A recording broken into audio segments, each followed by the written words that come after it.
by his deputy, William Ruto, both of them en route to the National Assembly. But first of all, they're doing an elbow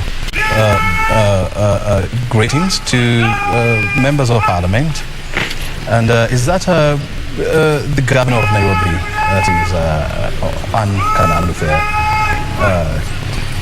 various members of parliament, from both the two houses, before finally he can make his way into the house to deliver the much expected State of the Nation address. And before we go there, there was something that you were touching about corruption. And of course, there are a number of corruption, scandals that still remain unresolved. For example, the Kimwarel, the Rio Olympics scandal. So many of them. Do you expect the president to say anything in regard to that? I would be very surprised if he doesn't say something about corruption, because that has been a milestone on his government for the last 9 years. Yeah. And for the achievements that his government has got in the last 9 years, that has been the broad of it. And I think anybody in this country is always complaining about corruption, whether you are the grassroots, whether in the high places, whichever sector you come with, corruption is a very bad. It has given this country a very bad image. So I expect him to address that. And not just him, but even whoever will come out of the president will have to address that issue. What do you expect him to say? He'll probably say he has done his part in fighting corruption, and maybe he might end up saying that some people have let him down, either in person or institutions. I expect to talk about that.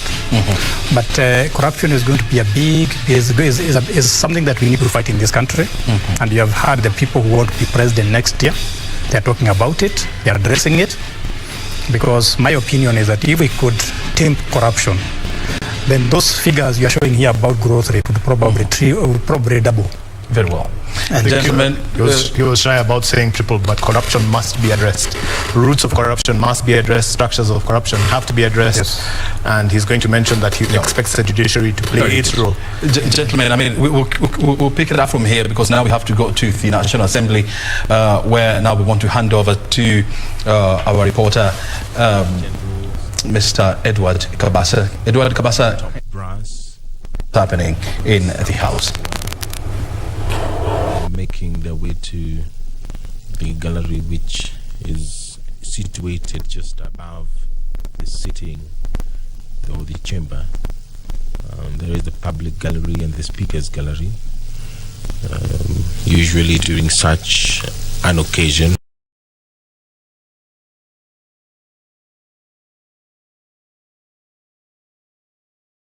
or the chamber, there is the public gallery and the speaker's gallery. Usually during such an occasion, the deputy president sits in the speaker's gallery. If you're just joining us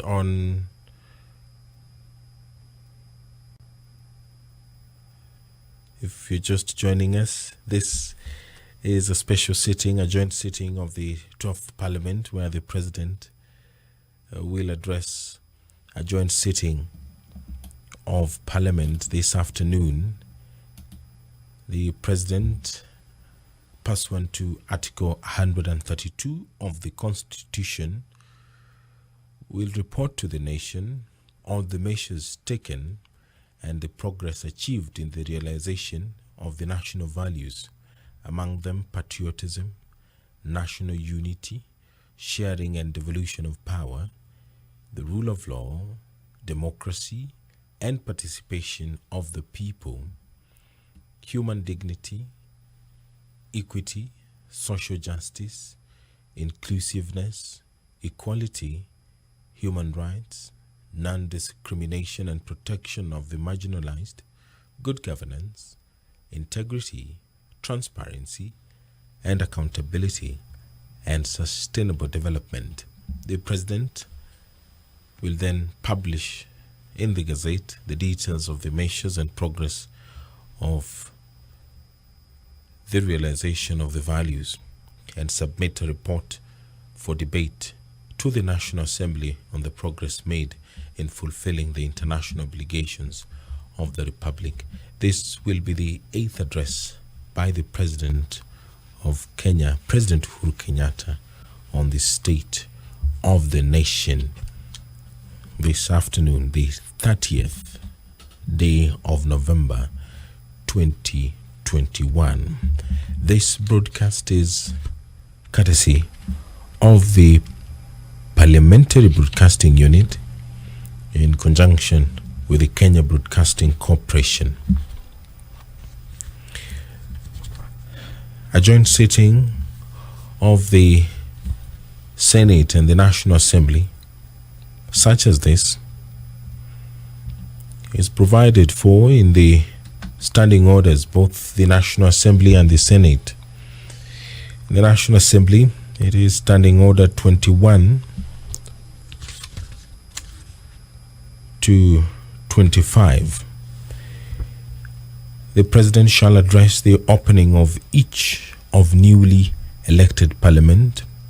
At the conclusion of the President's address, the President shall stand, the sitting shall stand suspended or adjourned as the Speaker may direct until such a time or to such day as may be specified by the Speaker. The President shall address a special sitting of Parliament once every year and may address Parliament at any other time. The standing orders also state that the Speaker shall notify the members of the place, date and time of a sitting, and whenever the Speaker has been informed that the President will address a special sitting of Parliament on a specified day and time, then on that day no motion for the adjournment of the House shall be made before the time for which the President's arrival has been notified. The President has arrived in Parliament, and any moment now he will make his way into the chamber, accompanied by the two speakers, and he will address this joint sitting, which is a provision of the Constitution of Kenya. Members shall be called to order and stand in silence whenever the President enters or leaves the chamber. The President may be accompanied in the chamber by an aide-de-camp. This sitting, any sitting of Parliament, is reserved for members of Parliament and the Sergeant-at-Arms, as well as the clerks. So anyone who accesses the chamber without authorization is a stranger in the house. But the provisions of the standing orders of the National Assembly makes room for the aide-de-camp of the President to accompany the head of state and government into the chambers of the National Assembly. Whenever the President addresses Parliament, the Speaker of the National Assembly shall take the seat on the right of the President, and the Speaker of the Senate shall take the seat on the left of the President. At any sitting held under this standing order, the Speaker of the National Assembly shall preside and shall be assisted by the Speaker of the Senate.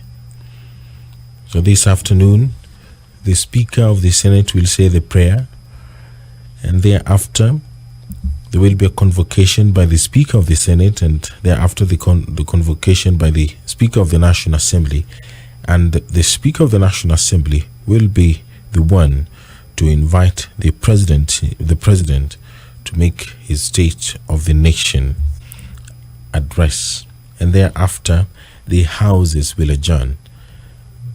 First by the Speaker of the Senate, and two by the Speaker of the National Assembly. When delivering an address to the House, the President shall be heard in silence, and the address shall not be followed by any comment or question. Whenever the President delivers an address, a member may, as soon as practicable thereafter, lay the address on the table of the House following the reading of such address. A member may give a notice of motion that, quote unquote, the thanks of the House be recorded for the exposition of public policy contained in the address of the President delivered on 30th of November 2021, but debate on the motion shall be capped to just 4 sitting days.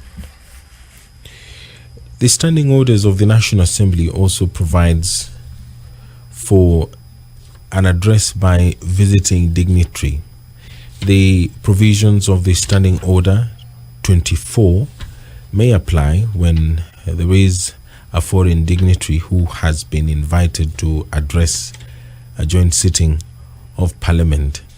The Speaker may, in consultation with the leader of the majority party and the leader of the minority party, allow a visiting head of state or other such visiting dignitary to address the Assembly, and may, in consultation with the Speaker of the Senate, arrange for a joint sitting of Parliament for purposes of an address by such visiting head of state or such other visiting dignitary. Standing Order 23, which talks about the President entering or leaving the chamber, and paragraphs 1, 2, 3, and 4 of the Standing Order 24, which speaks about the time that the President is addressing the joint sitting, how the speakers are required to sit, where the Speaker of the National Assembly is required to sit on the right of the President, and the Speaker of the Senate is required to sit on the left of the President. This standing orders do also apply when there is a foreign head of state or any other dignitary who has been invited to address either the National Assembly or a joint sitting of the Senate and the National Assembly. If you're just joining us, any moment now, the President of the Republic of Kenya will walk into the chambers and will give the 8th address, the State of the Nation address, where he is expected to report to the nation the measures taken and the progress achieved in the realization of the national values which are contained in the Constitution. Democracy is a national value which is contained in the Constitution, as well as participation of the people.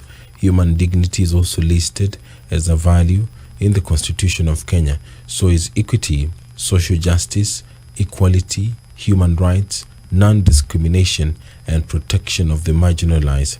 Good governance is also listed among the national values which the President is expected in his address to update the country on the progress and measures taken to realize that as well. The President has in the past used such an address or occasion to speak about what the country is doing to protect its territorial boundaries. Right now, as Kenyans are aware, the country is fighting to, at least not physically, to protect its territorial boundaries.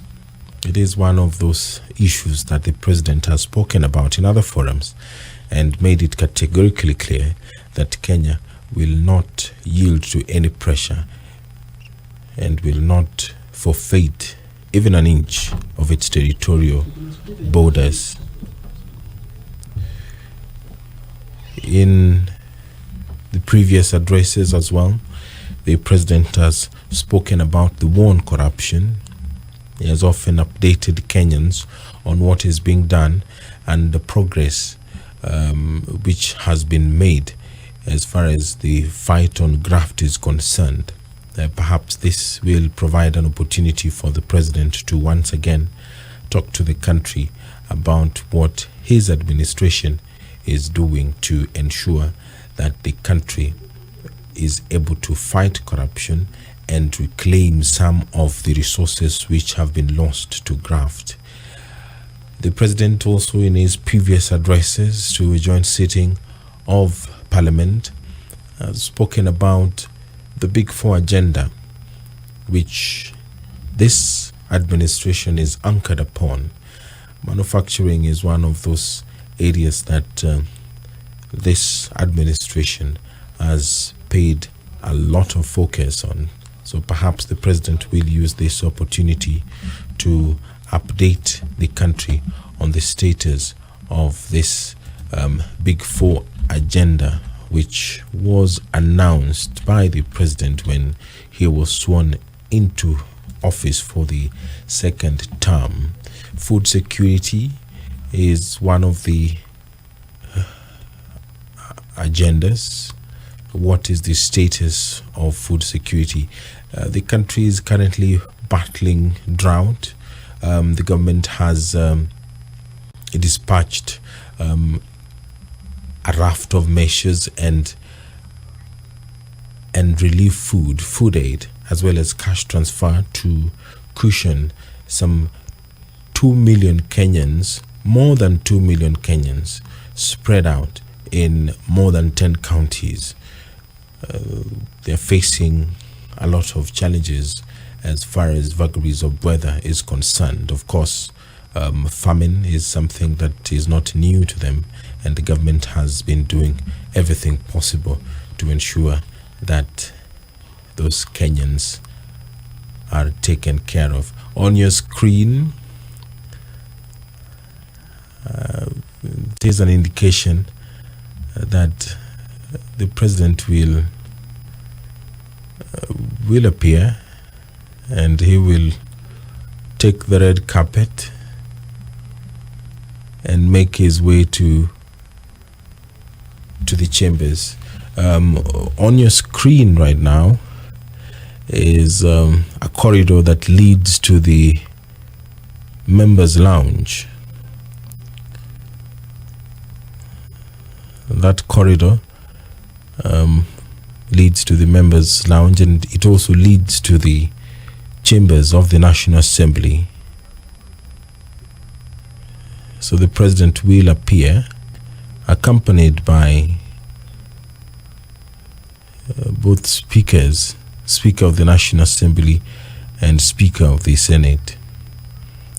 And he will walk along that corridor and make his way to the National Assembly chambers. The National Assembly chambers is spacious enough to accommodate all the members of Parliament. This includes the members of the National Assembly and the senators.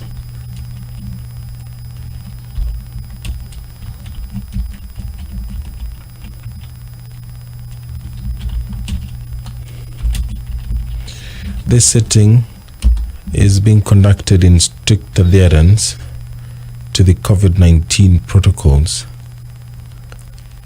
Of course, not all the members will be able to sit in the chamber because the Parliamentary Service Commission has often ensured that the sitting arrangement is organized in such a manner that the house is not crowded.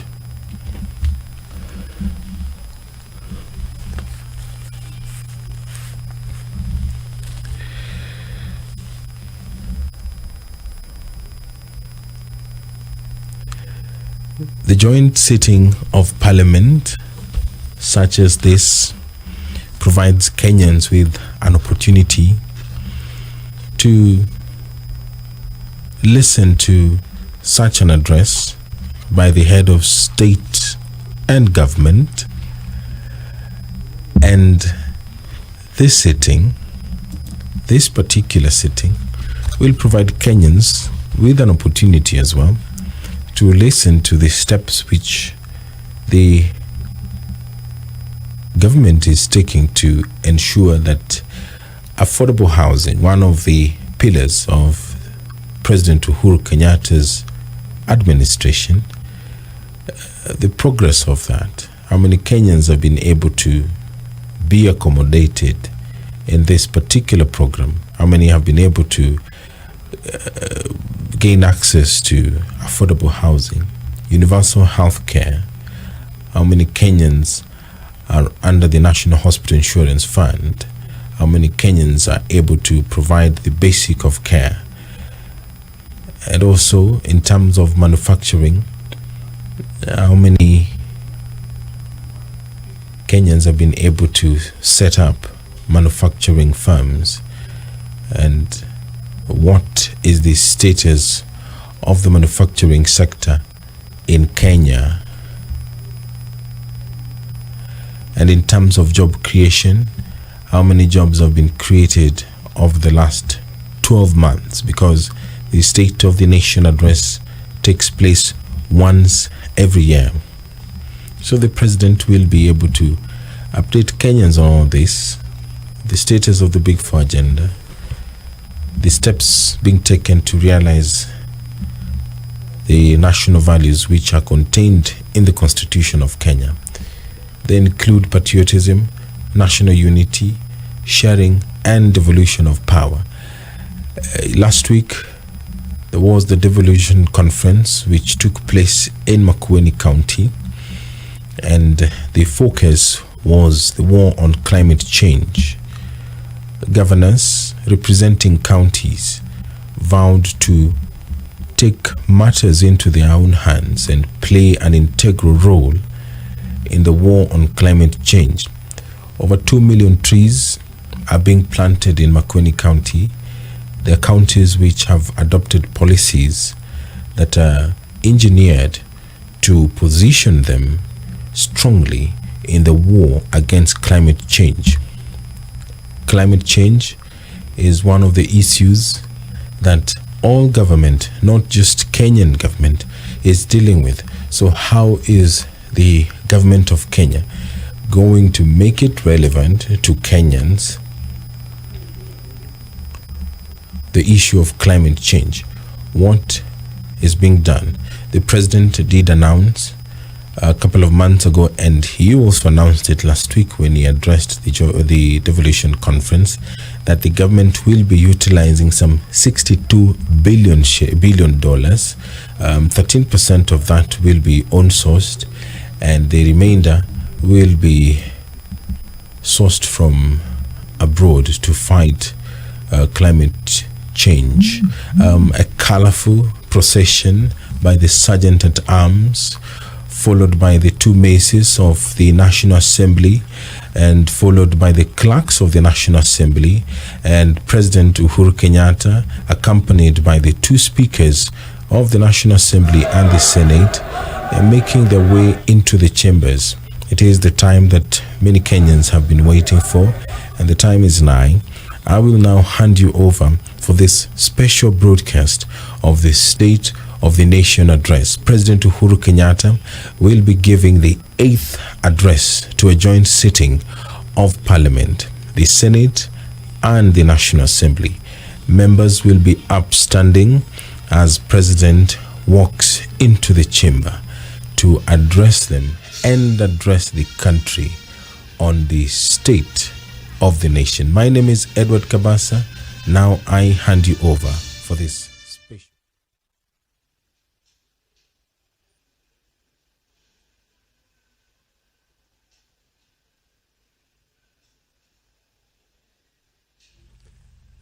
Naam, Rais Uhuru Kenyatta tayari kaingia ndani kwenye bunge hili la taifa.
with your abundant favor and blessings, as your servants whom you have been pleased to call to leadership positions in this republic.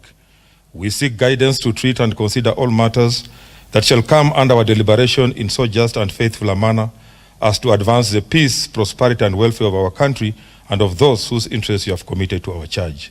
Amen.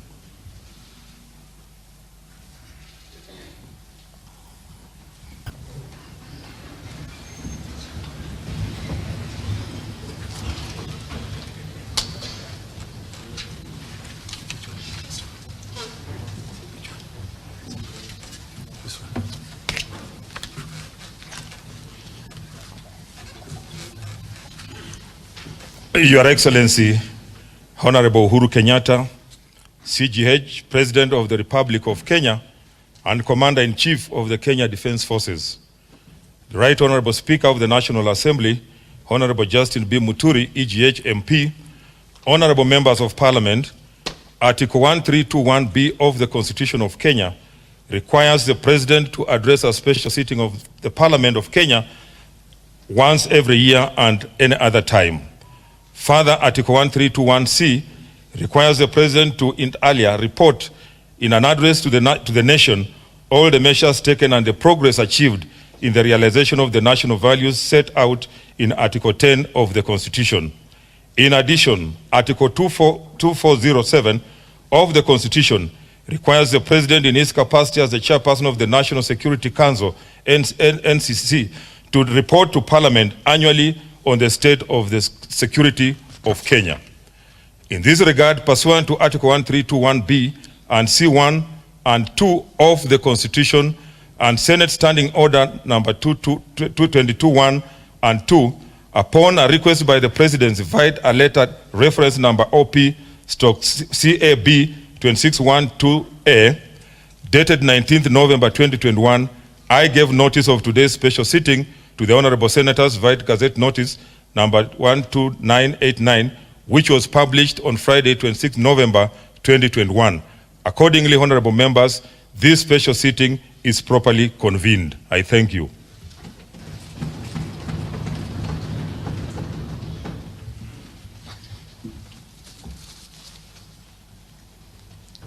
Your Excellency, the Honorable Uhuru Kenyatta, CGH, President of the Republic of Kenya and Commander-in-Chief of the Kenya Defense Forces, the Honorable Speaker of the Senate, Right Honorable Senator Kenneth Lusaka, EGH, Honorable Members of Parliament, Article 132, Clause 1 of the Constitution of Kenya requires the President to address a special seat achieved in the realization of our national values.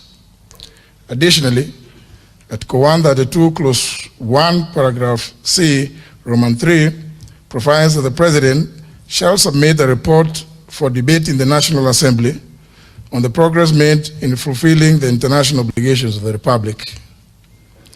In this regard, honourable members, by way of a message to the House dated 19th of November 2021, His Excellency the President conveyed his desire to address a joint sitting of the Houses of Parliament today, 30th of November 2021. Consequently, pursuant to provisions of Article 132, Clause 1, Paragraph B and C, Romans 1 and 2 of the Constitution and the provisions of Standing Order number 22 of the National Assembly Standing Orders, by Gazette Notice number 12823, which was published in the Kenya Gazette on 23rd of November 2021, I gave notice to this special sitting to the members of the National Assembly. Accordingly, honourable members, this special sitting is properly convened. Your Excellency, allow me, in the usual parliamentary practice, to recognize part of the distinguished guests who are with us today. Seated in the Speaker's role, I wish to recognize His Excellency, the Deputy President of the Republic of Kenya, Dr. William Ruto, EGH, the Chief Justice of the Republic of Kenya, the Honorable Lady Justice Martha Koome, CBS, the former Prime Minister,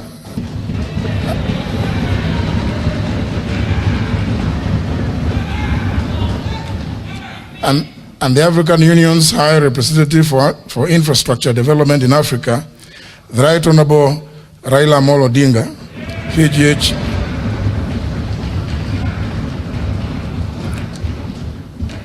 former Vice Presidents of the Republic of Kenya, the Honorable Dr. Stephen Kalonzo Musyoka, AGH, and the Honorable Musalia Mudavadi, AGH, and the Chairperson of the Council of Governors, who is also the Governor of Embu County, the Honorable Martin Wambora, AGH. Please join me, honorable members, in welcoming them to the National Assembly. Your Excellency, allow me also to welcome other members of the judiciary present today, including the Honorable Lady Justice Njoki Ndung'u, Judge of the Supreme Court, Justice Daniel Musinga, President of the Court of Appeal, Lady Justice Lydia Achonde of the High Court, and Justice Oscar Angote, and Lady Justice Maureen Onyango. Your Excellency, may I also accord special recognition to all Cabinet Secretaries present, the Head of the Public Service, Dr. Joseph Kinyua, Principal Secretaries, the Governor of Nairobi City County, Honorable Anne Kananu, members of the Diplomatic Corps present, and the Chairperson of the County Assemblies Forum, who is also the Speaker of the County Assembly of Nyandarua, the Honorable Wahome Degwa. You are all welcome to Parliament. Honourable members, invited guests, ladies and gentlemen, it is now my singular honor and privilege to invite His Excellency the President of the Republic of Kenya and Commander-in-Chief of the Kenya Defence Forces to address this special sitting of Parliament. Welcome, Your Excellency.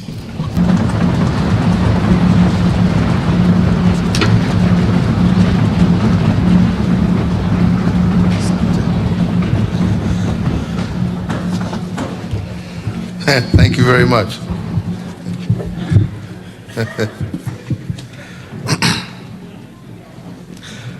The Honorable Speaker of the National Assembly, the Honorable Speaker of the Senate, Honorable Members of Parliament, distinguished guests, ladies and gentlemen, indeed it is my distinct honor and high privilege to once again return to the chambers of Parliament to deliver my 8th State of the Nation address since my assumption of office as the 4th President of the Republic of Kenya on Tuesday, 9th of April, 2013.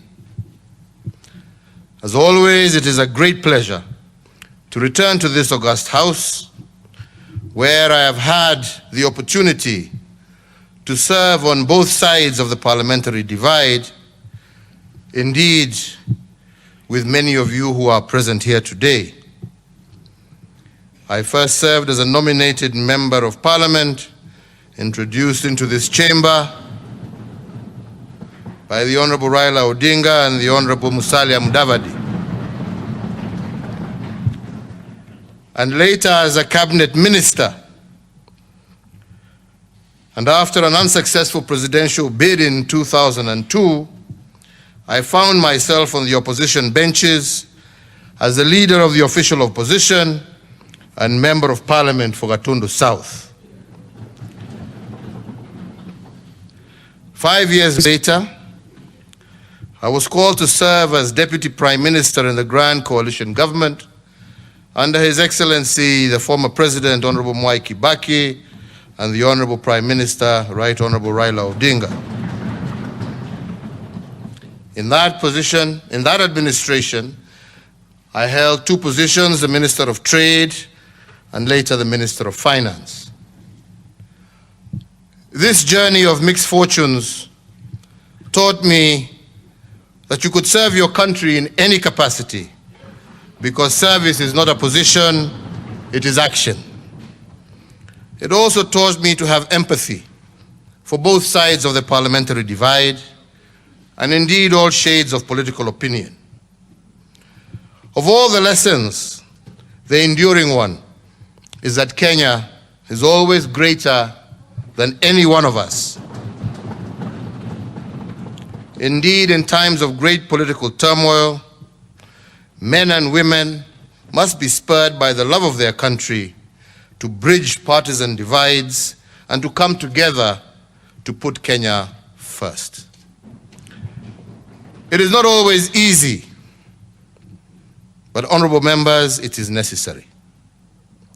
Then as now, we are called upon to do all that is necessary to heal Kenya, to build bridges, and to focus on the 99% of shared visions of a better Kenya as a priority to the 1% of differing ideologies and positions.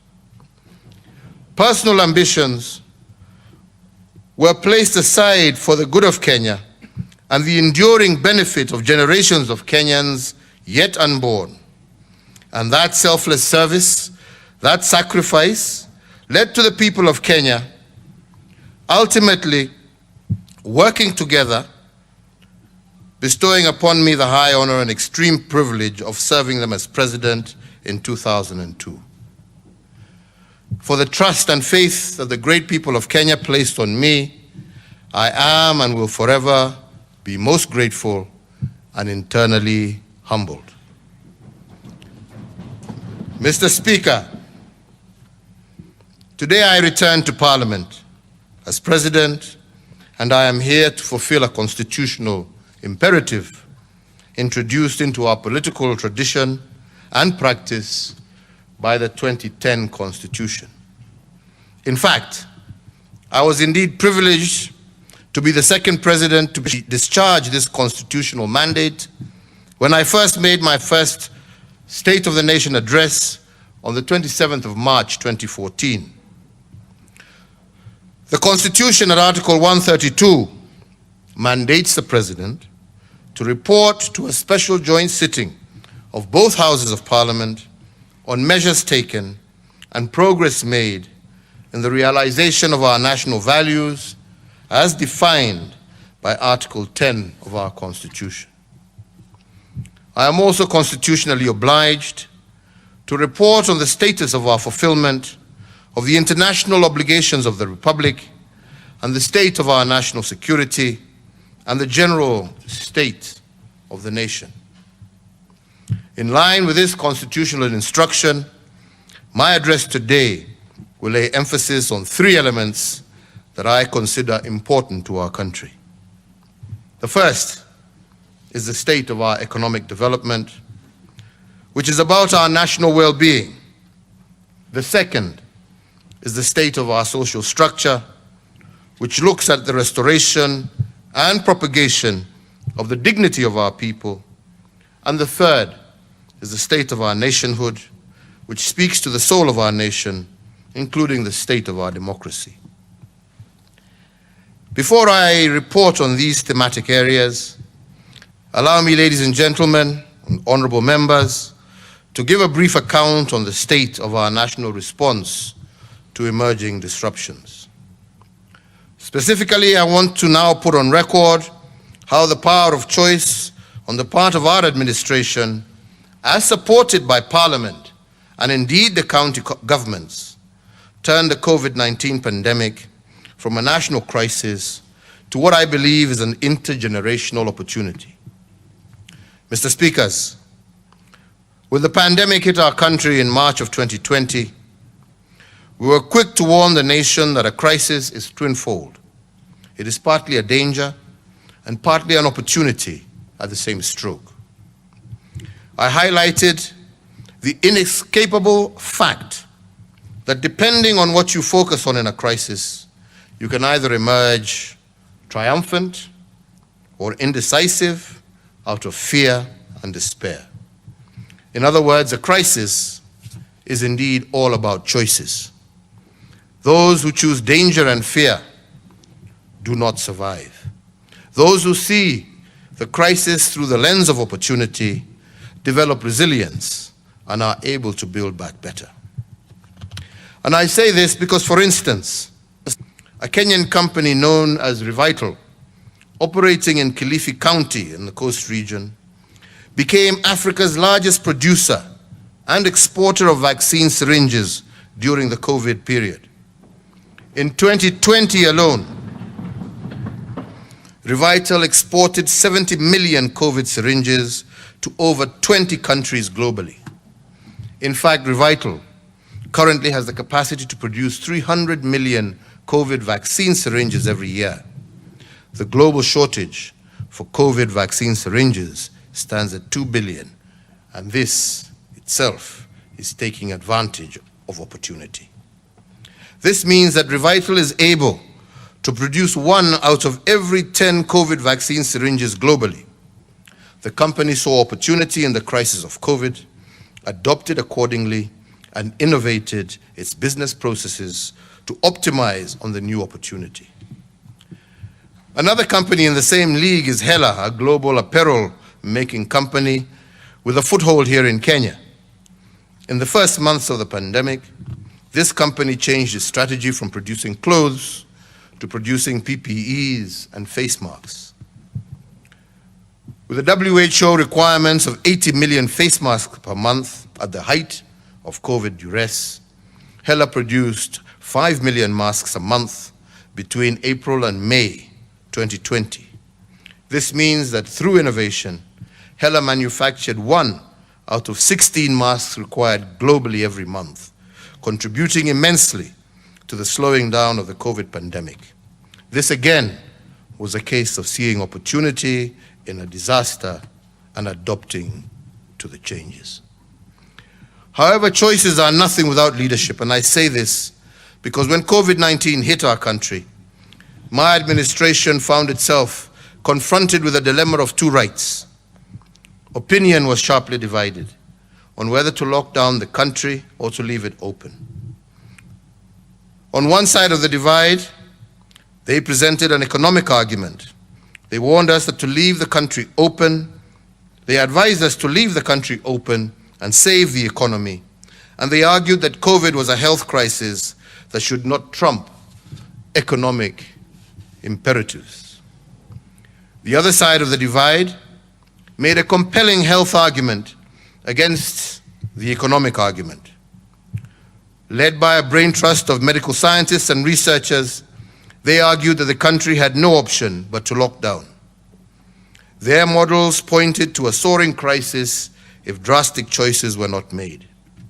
According to these experts, a series of irreducible minimums had to be met before considering softer health protocols. Indeed, after much reflection, we opted for the public health argument over the economic argument. Our rationale was that you can always revive an ailing economy, but we cannot bring to life those who die from the pandemic.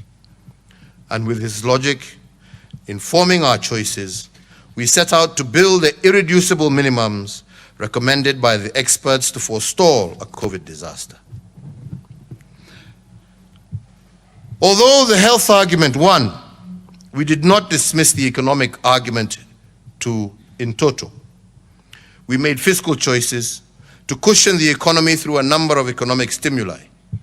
And today I'm happy to go on record in this august House as having succeeded in the choices that our administration made.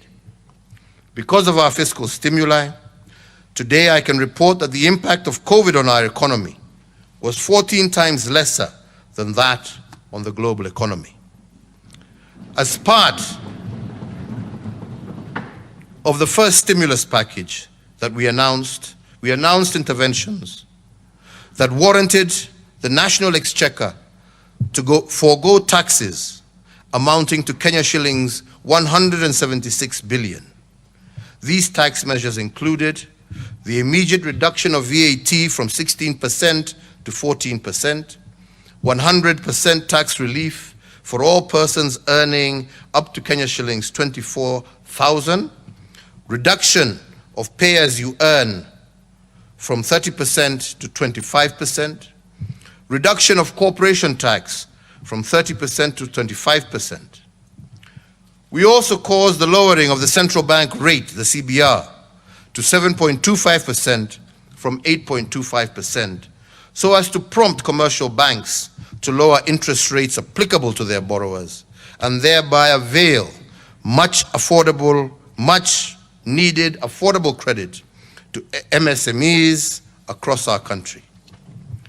We lowered the cash reserve ratio, the CRR, to 4.25% from 5.25%, so as to provide additional liquidity of approximately 35 billion to commercial banks in order to directly support borrowers that were distressed as a result of the economic effects of the COVID-19 pandemic.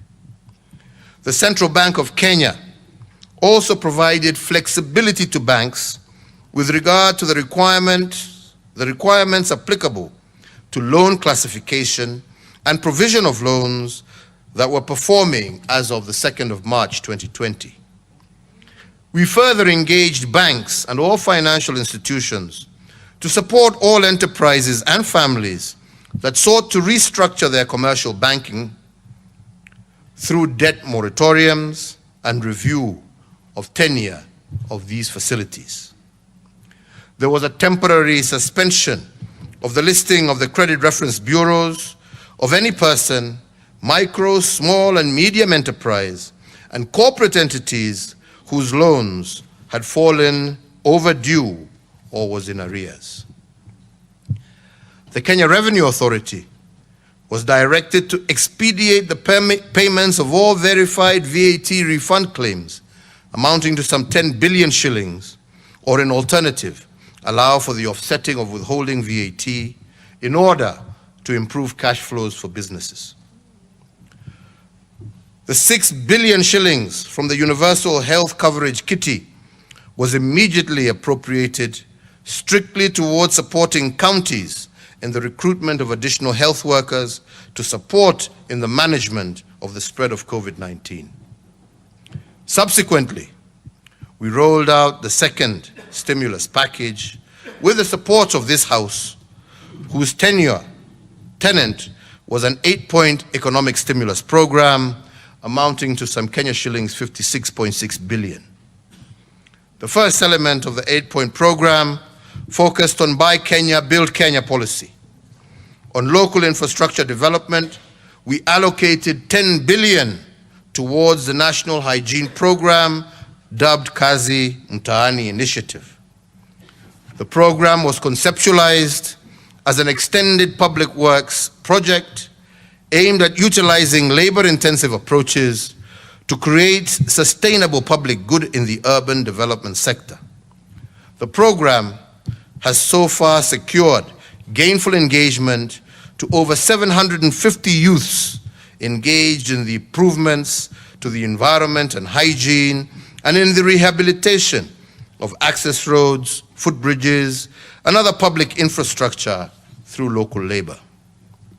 The second was on education, with an additional 6.5 billion to the Ministry of Education to hire an additional 10,000 teachers and 1,000 ICT interns to support digital learning and the acquisition of 250,000 locally fabricated desks.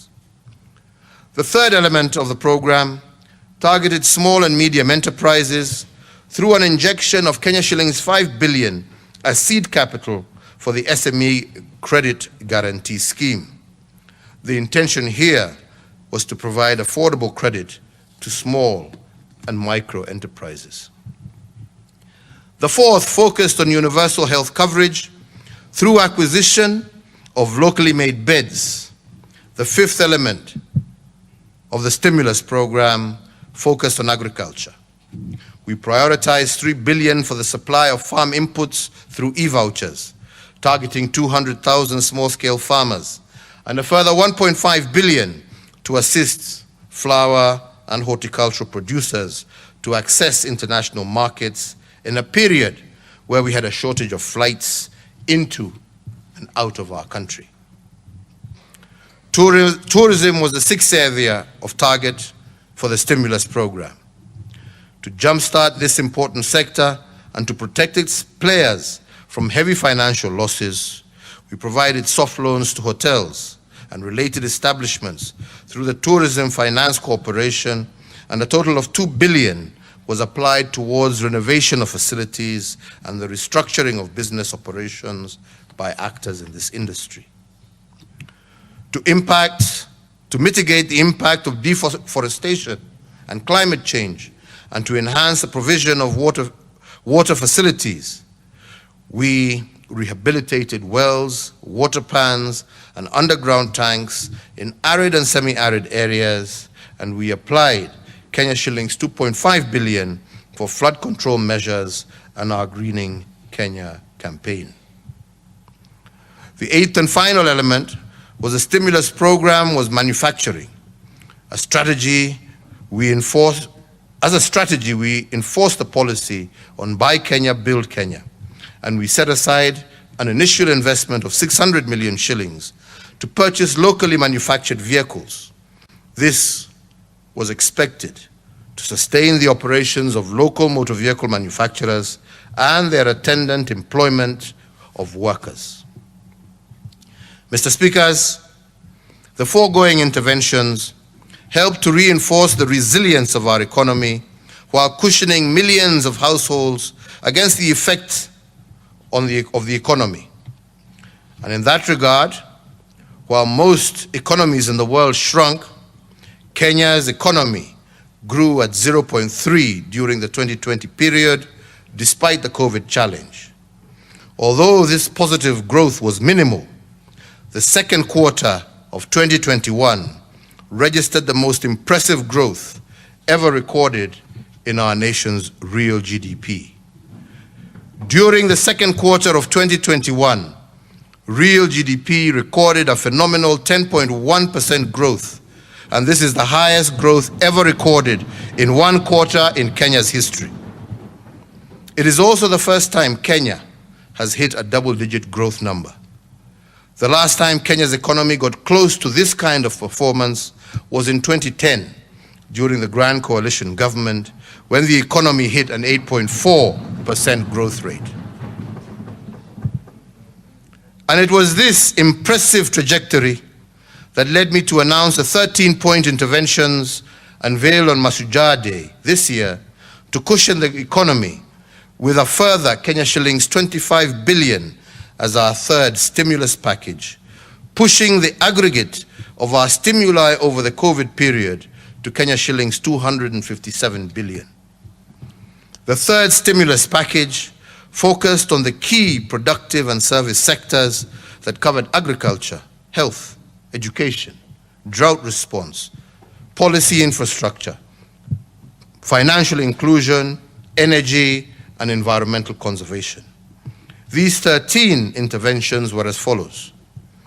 The first intervention was in the tea subsector, where I am pleased to confirm that we have supported the tea subsector with Kenya shillings 1 billion in support of fertilizer subsidy for our tea farmers, securing our nation's top agricultural export, and happy also to report that our tea farmers are today receiving the highest pay that they have received in many, many years.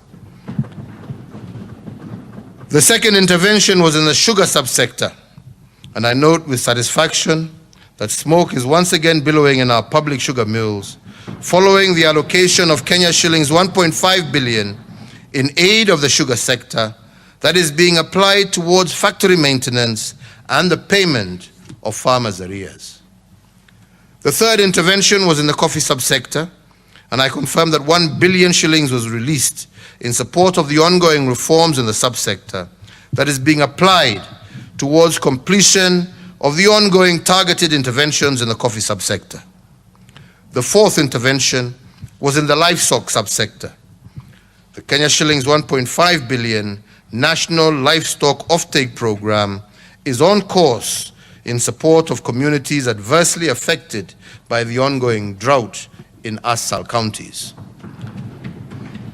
The fifth intervention was also in the livestock subsector, and I confirm that the interventions geared towards the reduction of the cost of animal feeds are well on course.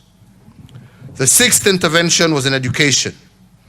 Noting the success of my administration's policy on 100% transition from primary to secondary school, I did direct that the National Treasury should allocate a further 8 billion shillings to the Ministry of Education for the CBC Infrastructure Expansion Program, targeting the construction of 10,000 classrooms.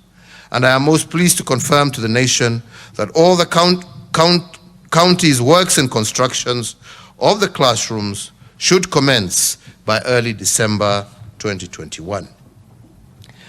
The seventh intervention was in health, to enhance access to medical coverage across our country, and as part of our universal health coverage program, I did direct the Ministry of Health to establish an additional 50 new level 3 hospitals to be situated in both non-covered areas as well as densely populated areas across our nation.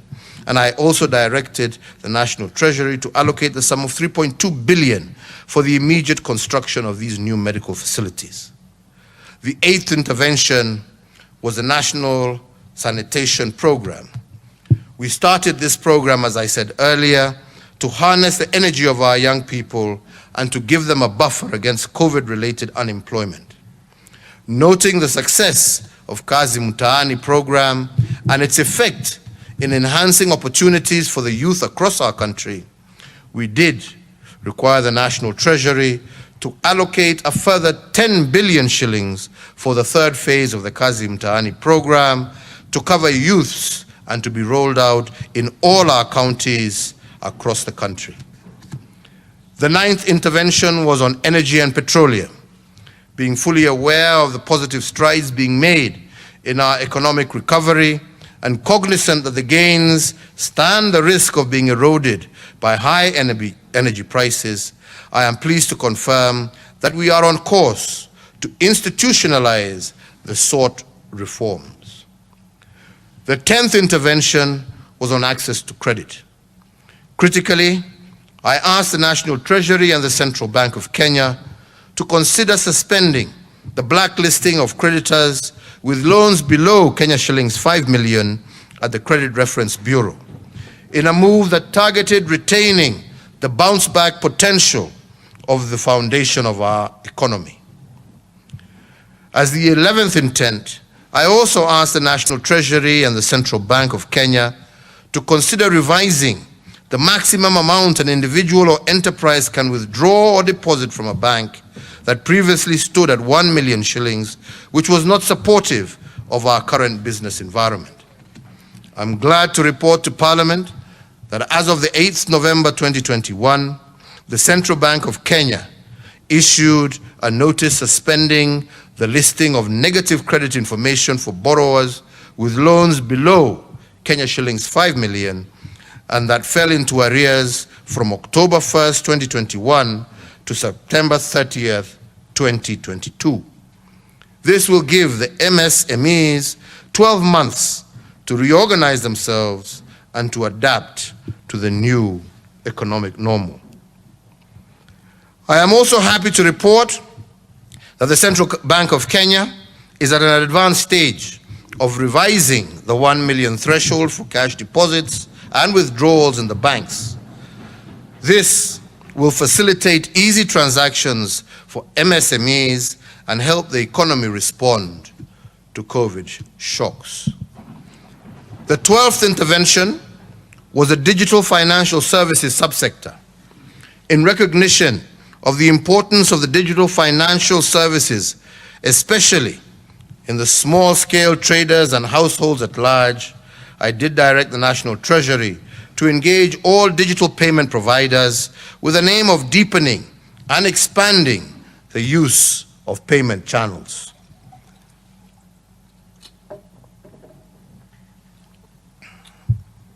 The third intervention was two-pronged.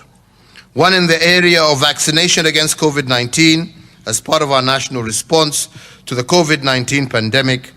We rolled out a national vaccine deployment plan aiming at vaccinating 10 million adults by June of 2022 and approximately 16 million by June of 2023.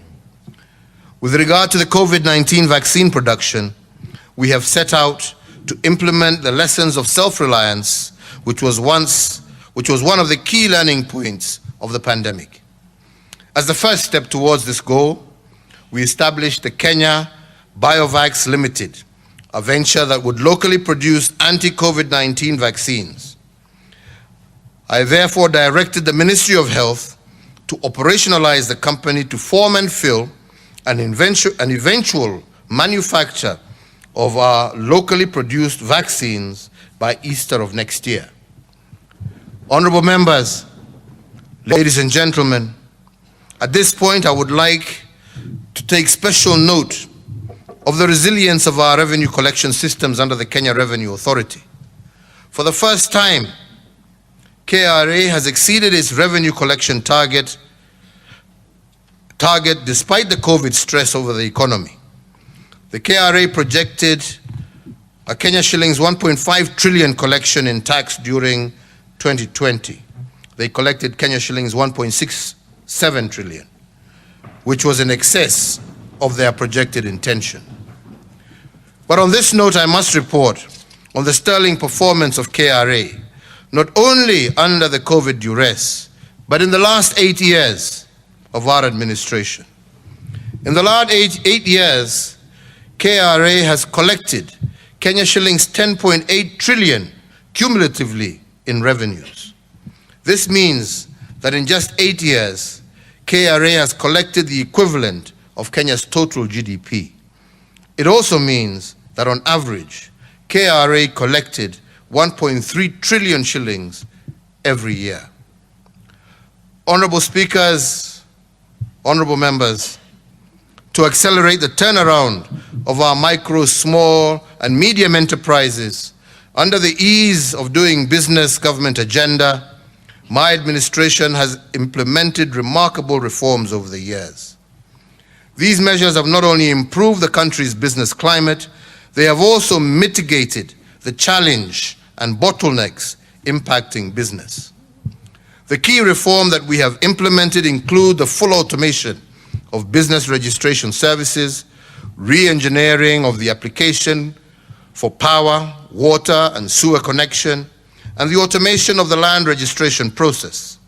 In addition, we have adopted e-payment, e-filing, and e-service at the commercial divisions of the High Court and fully operationalized the Small Claims Court, which has seen disputes involving SMEs, mostly our young people, being resolved within a record 60 days and thus freeing capital locked up in legal disputes. Equally important is the full automation and streamlining of the payment of taxes in order to ease the burden of compliance and the redesigning of the import and export processes, which has reduced the cost while improving efficiency of our ports, among other notable reforms. Mr. Speakers, as an affirmation that our reforms on ease of doing business are bearing dividend, just last week we scored a global first with the President of the European Investment Bank, who was in the country to witness the official opening of the European Investment Bank's first regional hub outside the European Union. The Nairobi Regional Hub will cover 11 countries in Eastern and Central Africa and will act as a pilot for the setting up of other EIB regional hubs into the future. This speaks to our administration's agenda to position Nairobi as an international financial center. But an even better example of COVID resilience is the strengthened relationship between the national and county governments. Although the National and County Government Summit has operated smoothly since it became effective, I must admit that the COVID pandemic revitalized its energy. Whenever we gathered as a summit during this crisis, the consciousness of the entire nation was called to order. We put asunder the political dynamics of the moment, and our only business became Kenya. We demonstrated in word and in deed that devolution is a powerful driver of social economic development, and it creates synergies and acceleration points that in turn generates tangible benefits for all Kenyans. We understood very well that to overcome the crisis, we had to act as one. Rather than allowing the nation to succumb to COVID fatigue, we came together and galvanized our people towards strength, resilience, and building back better. Where others stumbled and fell, we rose and soared. During the COVID stress period, the national and county governments demonstrated their true leadership. Nothing demonstrates this better than the strengthening of our healthcare systems under the dark cover of the COVID-19 pressure. When the COVID pandemic hit our country, we had in ICU bed capacity only 180 beds countrywide. This translated to an average of 2 ICU beds in each county. But in the face of COVID, this reality was a disaster. But given the collaboration between the 2 levels of government, we increased ICU bed capacity by 502% during the COVID period. Equally important to note, during the COVID-19 pandemic, we had the capacity only to generate 3 million liters of oxygen per day in March of 2020. Today, I am proud to say that we have improved our oxygen generation capacity in public health facilities by 10 times to 32 million liters per day as of October 2021. Kenya can be proud of one more innovation. In March of 2020, we had only 1 laboratory that could test notifiable diseases of international concern. In fact, we had to send our tests for notifiable diseases to South Africa. When the COVID pandemic hit our country, we had to wait 5 days for the South African laboratories to send us results. Today, we have moved from 1 testing laboratory to 95 well-equipped laboratories. What is it then that we have learned from the COVID disaster? We have learned that our solutions must be homegrown. That is why we have commissioned a vaccine development project for disruptive viruses like COVID-19 to serve not only Kenya, but the region at large. Mr. Speakers, another national reminder of the opportunities we seized during COVID-19 was the site of the Likoni Channel crossing in Mombasa. Previous scenes of Mombasa residents congested along the Likoni ferry are now a thing of the past. The iconic Likoni floating bridge, built in a record time of 6 months and opened to the public in December 2020, sees over 150,000 residents cross the channel on a daily basis in an orderly, safe, and secure manner.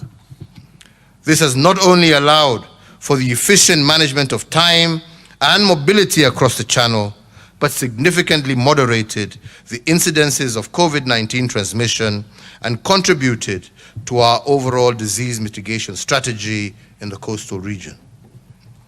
Kenya has taken pride of place through this initiative, a first of its kind in the region, linking Liwatoni on Mombasa Island with Ras Bofu on the Likoni mainland, and we intend to adopt such innovative approaches and learning to deliver on similar challenges in our various sectors. In sum, Mr. Speakers, COVID was both a danger and an opportunity. But because we focused on the opportunity side of the crisis, now Kenya has developed the necessary infrastructure for rolling out the universal health coverage outreach. But of equal importance, our COVID innovations in the area of health have propelled us to a place where Kenya can become a destination for health tourism for the region and beyond.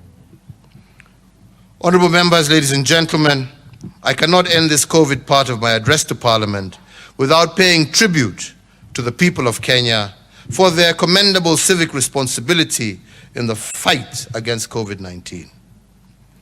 While my administration provided leadership and action, our people supported us with self-sacrifice and civic duty.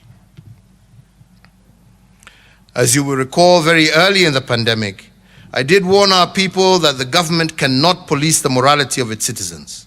I warned that in a war against an invisible enemy like COVID, our former way of life would have to be adapted to a new normal where every Kenyan was his or her neighbor's keeper. In this new normal, citizens do not fight for liberties, they scramble for survival. When I made this call for civic responsibility in the face of COVID, I also emphasized that responsibility is not a burden, but it is a civic duty. I pay tribute to our fellow citizens for being responsible members of our communities. And indeed, as our forefathers stressed time and time again, our greatest strength will always be our unity. Today, I am happy to report that despite the challenges and immense pressures and limits on our way of life, Kenyans did rise to the task and acted responsibly. Where others were reluctant, Kenyans gladly sacrificed for the good of the whole. For that reason, we were able to bend the curve and prevent the worst case scenarios.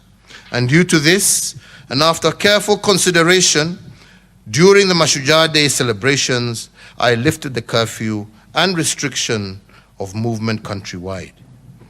Once again, as we have always done, we have shown that Kenyans are a people who put country above self, neighbor above individual, and we are a people who firmly believe in exercising our rights and freedoms in a responsible and purposeful manner.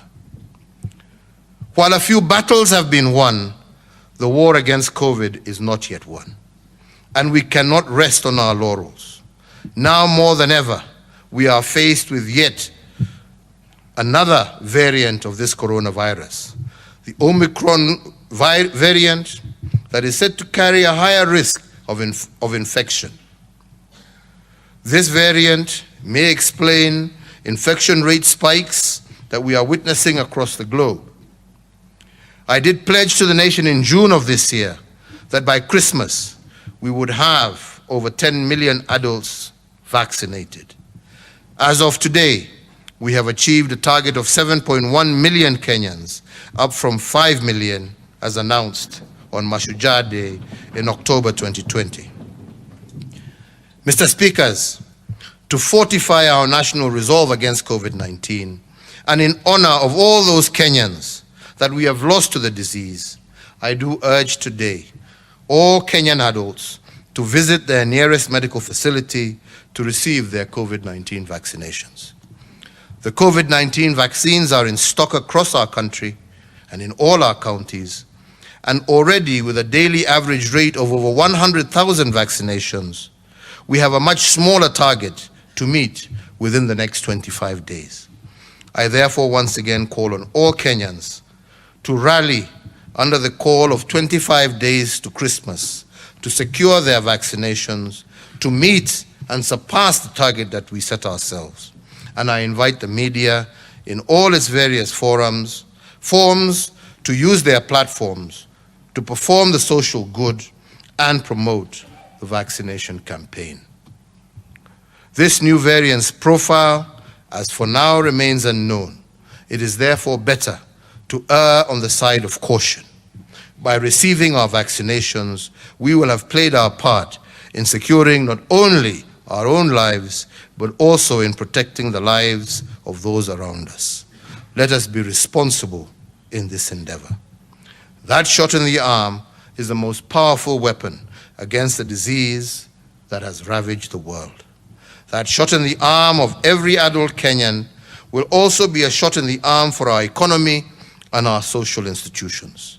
It ensures that we can conquer, that if we can conquer and put this disease aside and fully return to normal, we can continue on our growth trajectory. No Kenyan should hold back from this perfectly safe and free way to protect yourself, your family, your neighbors, your colleagues, and the nation at large. Let us tear down this disease, ladies and gentlemen. Mr. Speakers, throughout our history, the collective task of nation building has been guided by the shared aspirations of eradicating the indignities of ignorance, disease, and hunger. This was the vision that fueled our struggle for independence.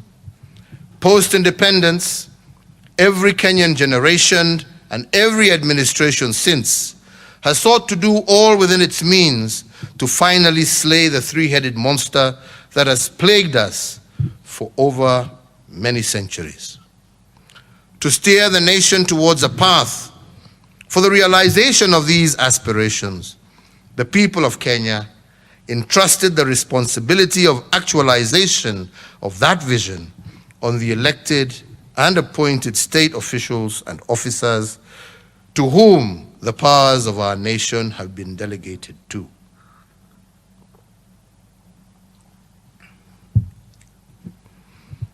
These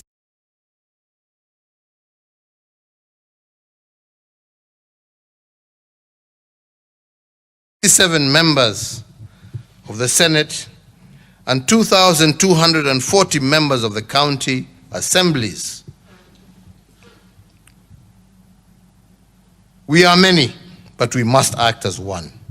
One government of Kenya that acts in unison to give the people of Kenya a better present and a brighter future. Our collective contributions to move the nation closer to our destiny of a more fair, just, and equitable Kenya for all builds on the intentions of previous administrations as supported by the Houses of Parliament and the organs of the state. I say this fully aware of the enormous work, that this enormous work cannot be concluded in one generation. Ours is a relay race where we receive the baton and run the race and pass it on to our successors unbroken. Mr. Speaker, sirs, the most notable intergenerational quest is what inspired the Big Four agenda as a strategic guide for my second term in office. To do so, my administration and our colleagues in both tiers of government had to make commitments towards a transformation in four key areas of intent. The first one is liberating our people from the poverty of dignity caused by inadequate services. The second is transitioning our people, especially our youth, from being recipients of handouts to producers of goods and services, as well as owners of capital. The third is building a holistic base of human capital that is food secure and health assured.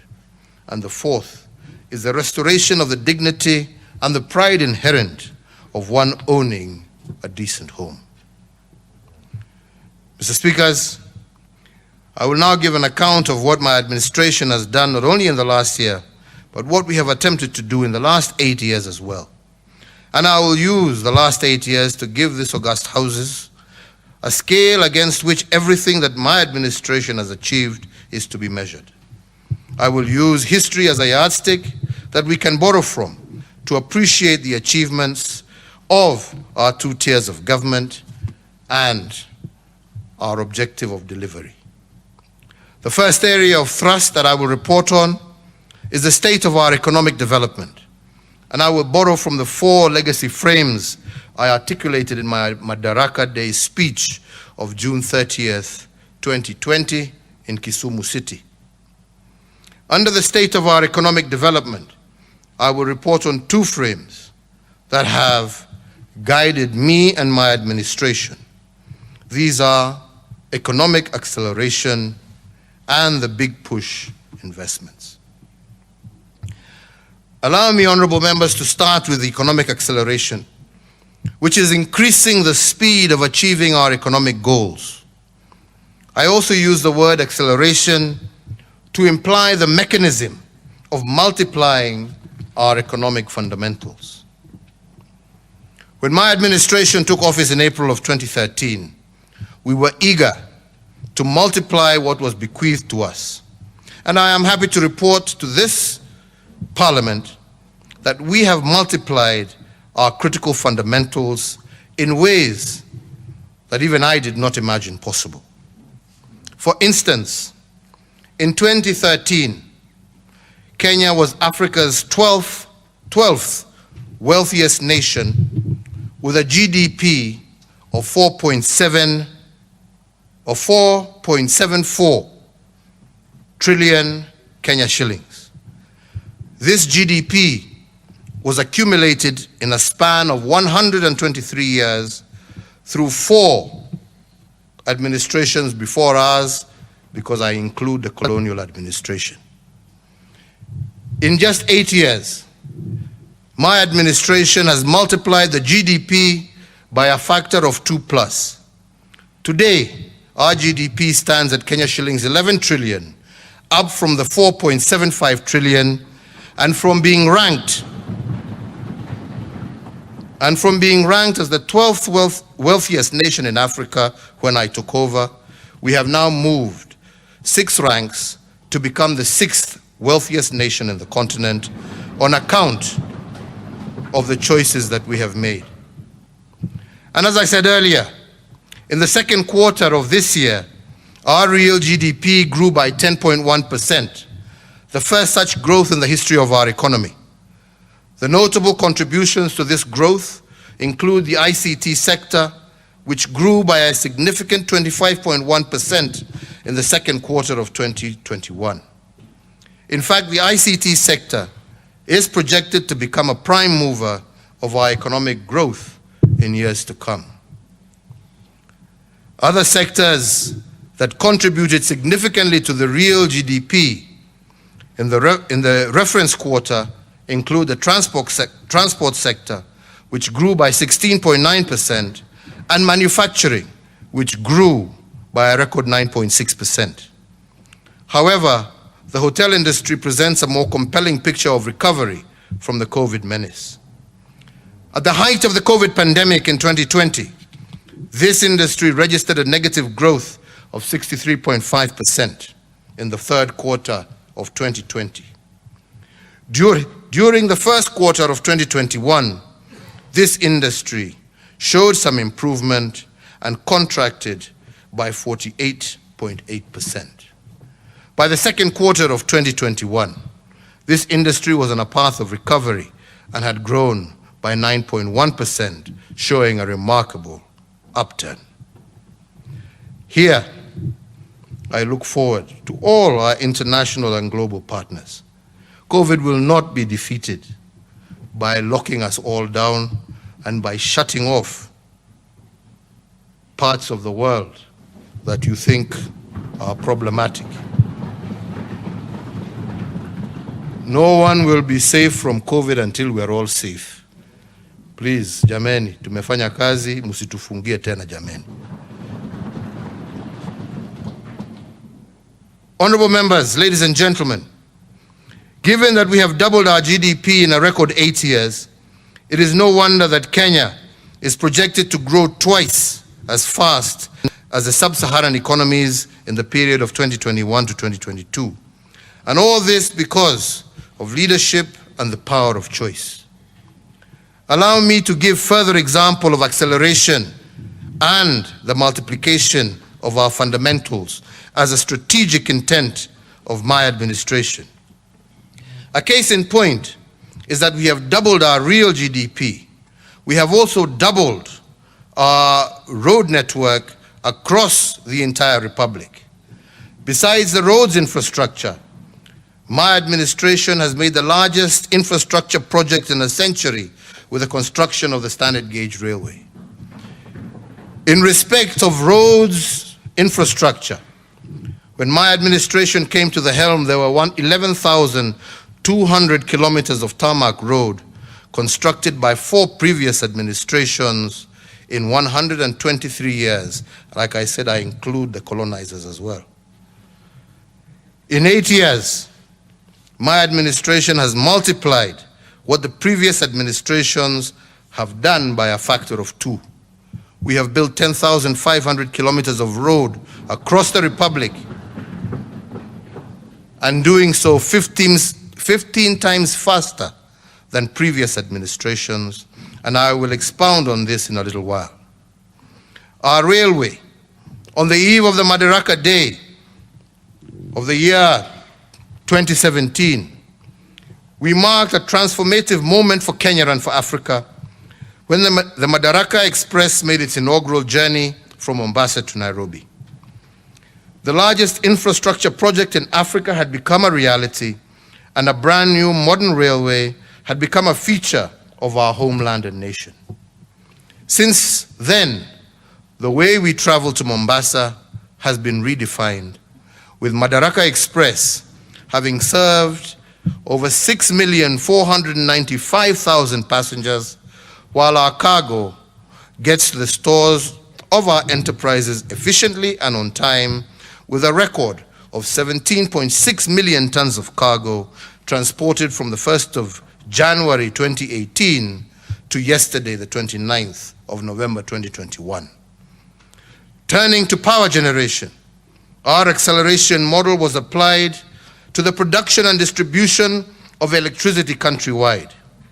When I took the oath of office in 2013, Kenya's total grid was 1,300 megawatts.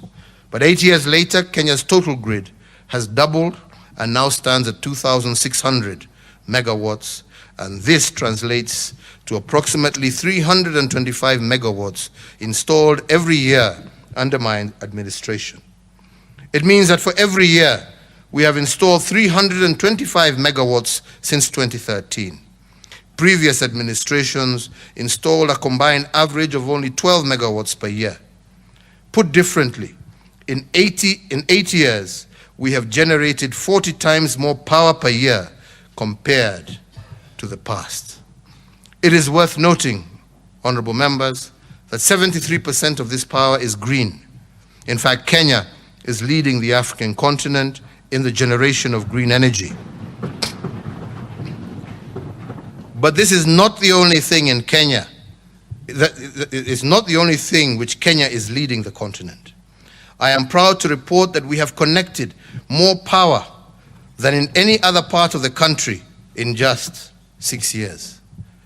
In fact, Kenya is the leading country in Africa with respect to household connection electricity. In the 8 years, we have connected 1.7 million more homes. We have connected 1.7 million more households than Egypt. Similarly, we have connected as many households as South Africa and Nigeria combined during the 8 years of my administration.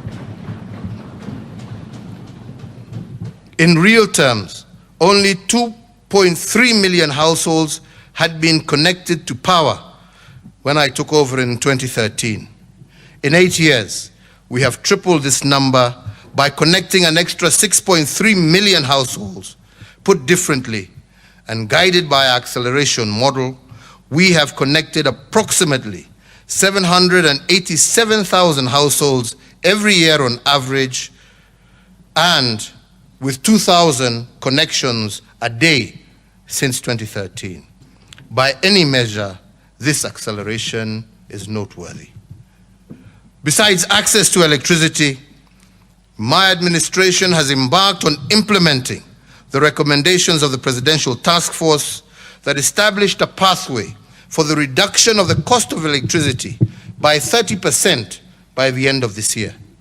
Mr. Speaker, we are tearing down all barriers that deny Kenyans an opportunity to lead a dignified life.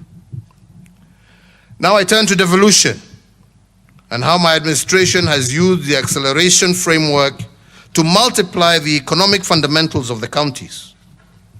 As the first president to implement the 2010 Constitution, the task of rolling out devolution fell squarely on me. And although the letter of the Constitution provided for a phased approach to the devolution of functions to counties, the spirit of the Constitution suggested an urgent Big Bang approach in creating the devolved structures. This meant giving county governments political, administrative, and financial autonomy all at once. And we were to do this without the luxury of a strategy, dry run, to determine whether the Big Bang approach would work. Fortunately, Article 187 of the Constitution gave us 3 years to execute this constitutional instruction. While 3 years was a fair period to achieve the Big Bang effect of transferring functions to fragile counties, my administration chose an even bolder path. Driven by our acceleration doctrine, we chose to transfer functions to the county structures in 1 year instead of the constitutional threshold of 3 years. And because we were committed to the success of the county's structures, we followed our accelerated devolution of function with 2 critical drivers. One, we undertook a massive transfer of highly skilled civil servants from the national government to the county governments. And this battery of highly trained personnel was meant to give county governments a head start. And they did so in terms of setting up the county public services, including their operating structures and systems. 2, within the first year of my tenure, my administration increased the equitable share allocation to county governments from the constitutionally mandated 15% to 32%. This was a doubling of the allocation in support of the execution of the devolution dream.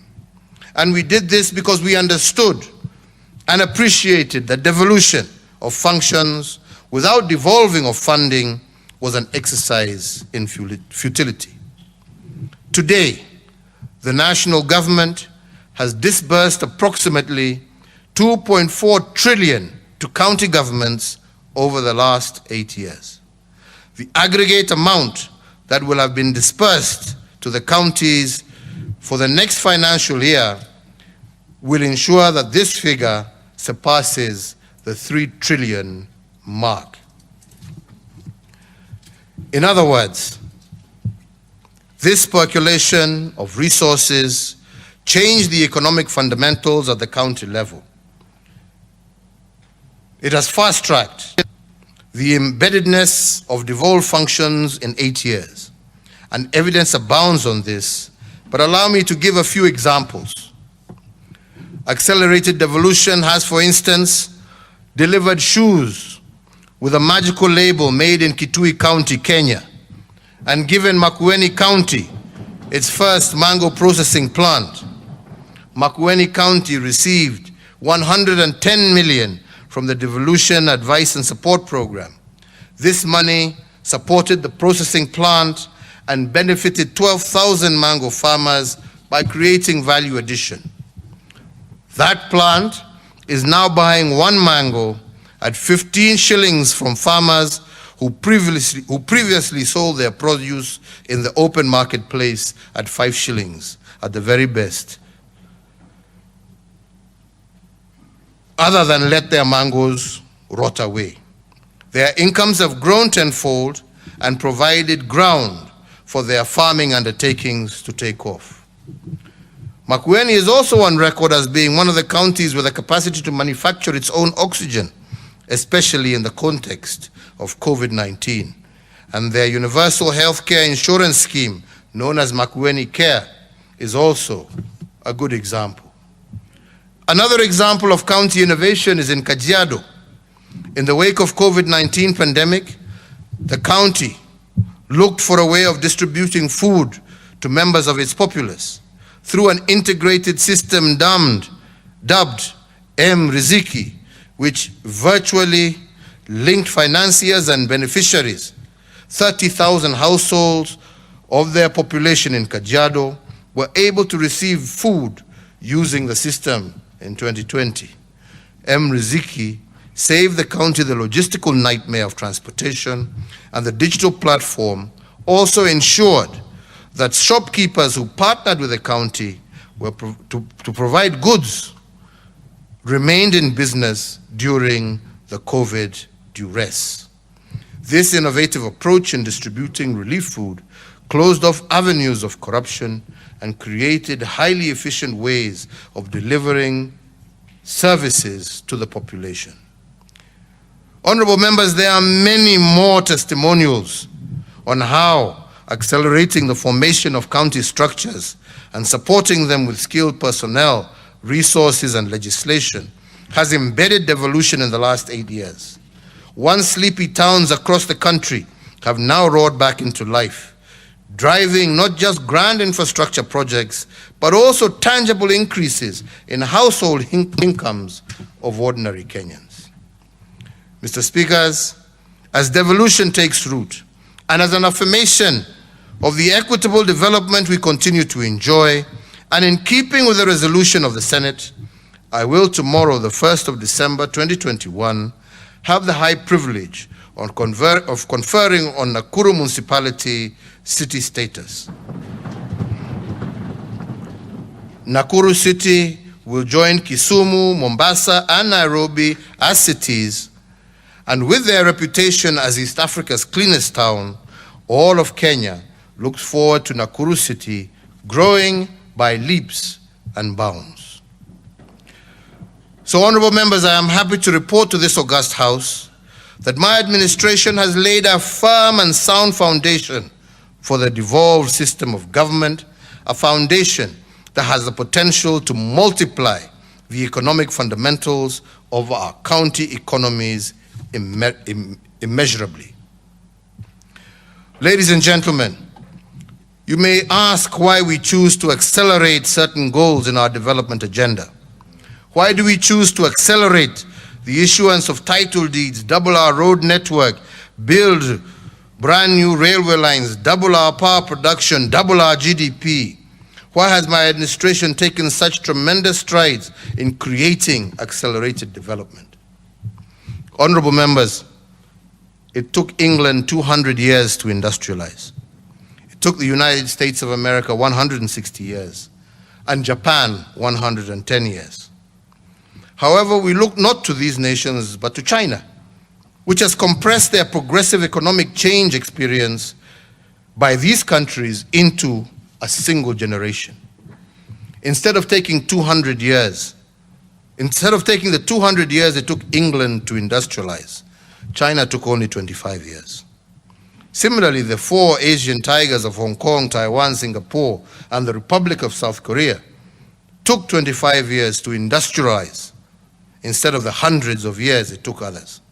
And that is why their accelerated growth was called the Asian miracle. The secret to these miracles was acceleration. The Asian tigers, for instance, accelerated the achievement of its critical development fundamentals, and this allowed them to industrialize at a rate that was faster than normal. They contracted their development timelines by implementing aggressive interventions on multiple sectors of their economies simultaneously. This reduced the intervals between the phases of industrialization and allowed them to catch up with the West.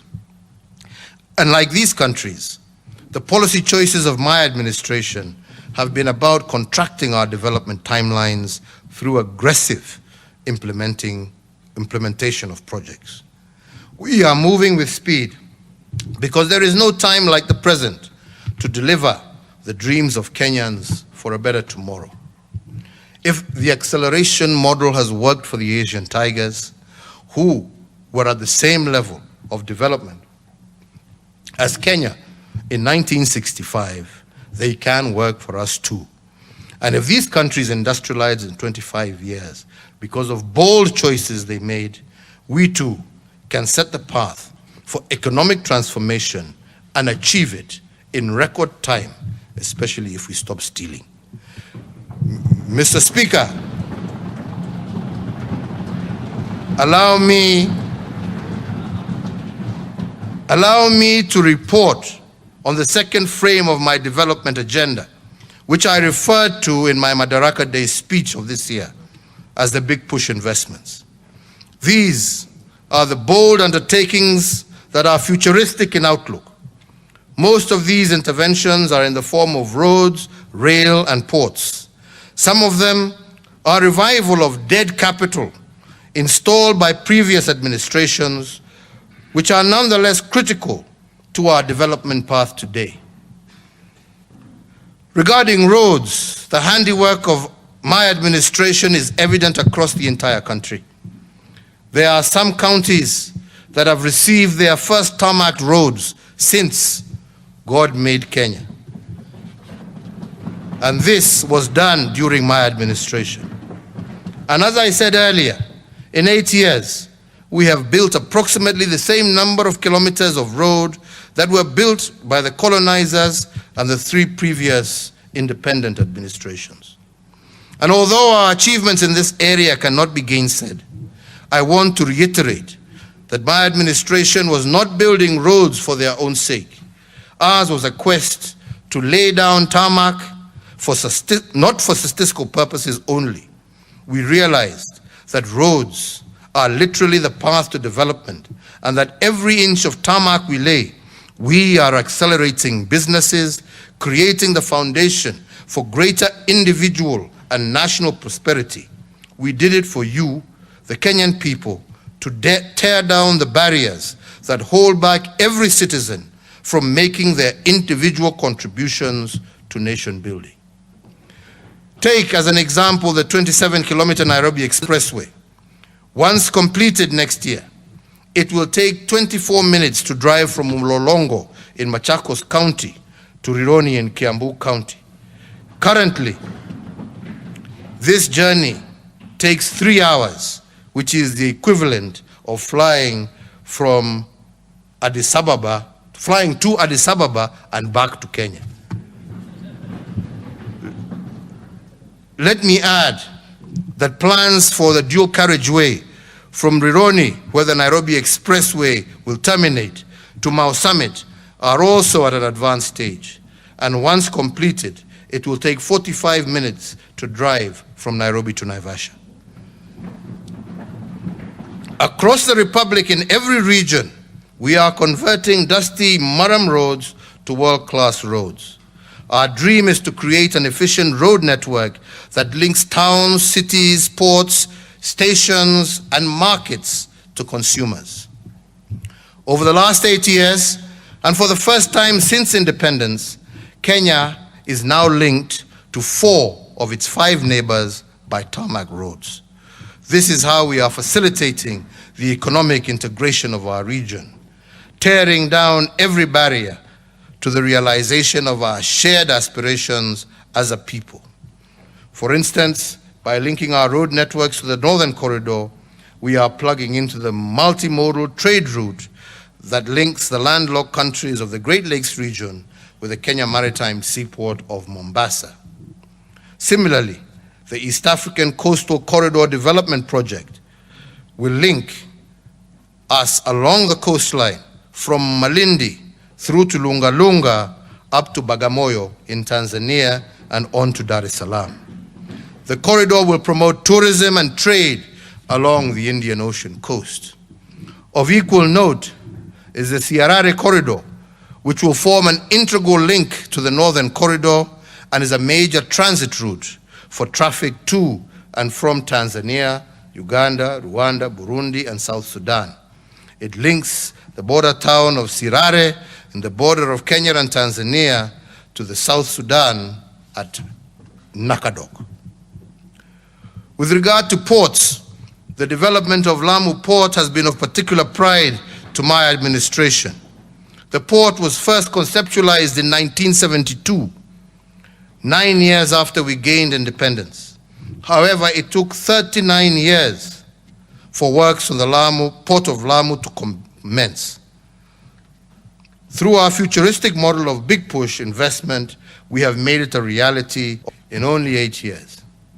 The Port of Lamu is the only post-colonial seaport in Africa built and financed by an African government. All all other major seaports were built in the late 1800s or 1900s when most of Africa was under colonial rule. This port is therefore significant in terms of the futuristic thinking of our country. We are also in the process of building a road from Lamu through to Garissa and Isiolo, linking up to the Isiolo-Moyale road and opening up the port of Lamu and the huge potential that exists in northern Kenya and with our partners also in Ethiopia. End of part one.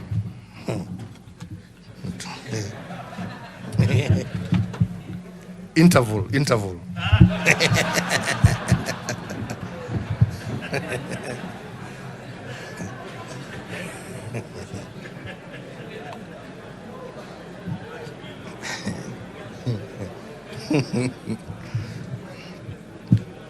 Hi. Honorable speakers, honorable members, because of the sheer depth and breadth of this port, it has the potential to reorganize the world's shipping networks by becoming a transshipment hub in Africa. Transshipment hubs are ports that allow large vessels that are unable to access destined ports of call due to their size. There are only 5 transshipment hubs globally, and the port of Lamu has the potential, honorable members, of becoming the 6th. If we remain focused on our development agenda, this will become a reality sooner than later. There is another strategic niche in the port of Lamu that is also futuristic. This port is placed right in the middle of the manufacturing hub of the Asia continent in the east and the heart of consumption in the west. The distance, honorable members, for example, between Shanghai, the manufacturing hub of the east, and Rotterdam, a major consumption port in the west, is approximately 12,000 nautical miles. But the distance between Rotterdam and Lamu is only 6,000 nautical miles. If we were to make the coastal region an outsourced manufacturing hub for Western products, the port of Lamu has the potential to cut the price of these products by half. And this would be based purely on shipping costs because the port of Lamu is half the distance to the west compared to the port of Shanghai. If we are to see the port of Lamu through these futuristic lenses, we will exploit our geographical advantages to make an imprint on global trade. Another big push investment that we have made in support of regional trade through our ports is the expansion of the Kipevu oil refinery and oil terminal. For 128 years, Kenya has served the 5 countries of the region using only one oil berth at the Kipevu oil terminal. This single oil berth could only handle 1 vessel at a time, and for the most part, it took 1 vessel days to offload its fuels. This meant that other vessels in the queue to offload had to wait, incurring huge demurrage charges and penalties by oil marketers. The resultant cost of these inefficiencies are borne by the Kenyan consumer, which overall makes our economy uncompetitive. This year alone, we lost an average of 1 billion shillings in the first 4 months in demurrage at the old Kipevu oil terminal. To tear down the barriers that make our country uncompetitive, we have now put in place a new oil terminal that I shall be opening soon that will accommodate up to 4 vessels at a time, and instead of taking a whole day of loading fuel, each of the 4 vessels will take 5 hours to offload their fuel cargo. This means that every terminal will have the capacity to handle over 20 vessels a day. Put differently, if the old terminal handled 300 fuel vessels per year on average, the new terminal has the capacity to handle 7,300 vessels annually. Coupled with the improved transportation system connecting Kenya with its neighbors, the expanded capacity will boost our regional trade as well as remove the cost of demurrage and penalties that the Kenyan consumer has to pay. Mr. Speaker, one of my administration's key priorities has also been to revive state undertakings that have been designated as dead capital. I have done this as part of our big push investment because the utility of these state undertakings could not be allowed to go to waste. To increase the speed of reviving this dead capital, I elected to use the Kenya Defence Forces because of their unity of command, military efficiency, and reasonable pricing. As an example, after KDF took over the Kenya Meat Commission, they turned it around in just a few months. Whereas previously, it took farmers 4 years to be paid, they are now paid in 72 hours. KMC has resuscitated the outlets that KMC have, collecting today approximately 1 million shillings every day. Previously, this outlet collected 8,000 shillings daily. Mjiulize hiyo pesa ingine ilikuwa inaenda wapi? This 1 million translates to 30 million every month and Kenya shillings 3.6 billion annually in just one outlet. Before September 20th, such revenue would have been impossible because slaughtering was limited to a few or no animals in a month. To enhance further the profitability of KMC, we have linked it to another dead capital that my administration has revived, the meter gauge railway from Nairobi to Nyanyuki, which has been revived under the KDF. The KMC is now using it to transport more than 200 animals weekly. Another aspect of the KMC re-engineering supply chain is a relationship with the Wasinyiro South Development Authority. This authority has a tannery and leather factory, which the KMC has been supplying with hides and skins. Although the factory is still not yet complete, it has so far produced about 840,000 square feet of finished leather, partly from KMC supplies. And once complete, it is expected to produce over 1.2 million square feet of finished leather per year. Apart from the revival of KMC, the Nairobi-Nyanyuki Railway, in partnership with the Kenya Railway Corporation and KDF, has revamped the 217-kilometer Nairobi-Kisumu Railway, a railway that had been abandoned for over 2 decades. But today, it now boasts 18 stations, 46 bridges, and 27 viaducts. Together with the revival of the port of Kisumu, revamping the railway line is meant to enhance connectivity with our neighboring countries who depend on Kenya for their transportation of their imports and exports. Another uplifting story of revival of dead capital is our big push investment in the port of Kisumu and the reconditioning of MV Uhuru vessel. To transport fuel prior by road from Kisumu or Eldoret to Uganda took 72 hours because of the long queues at the Malaba border. But to transport fuel from the port of Kisumu to Port Bell in Uganda by ship takes only 12 hours. This means that by the time a tanker makes one trip to Uganda by road, MV Uhuru will have made 6. There is the question of volume.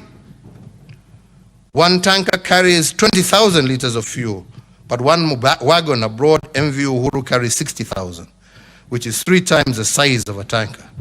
Secondly, for all our customers in Uganda and through to the DRC, issues of losses that used to amount to approximately 10% and issues of adulteration, imeisha. Yeah.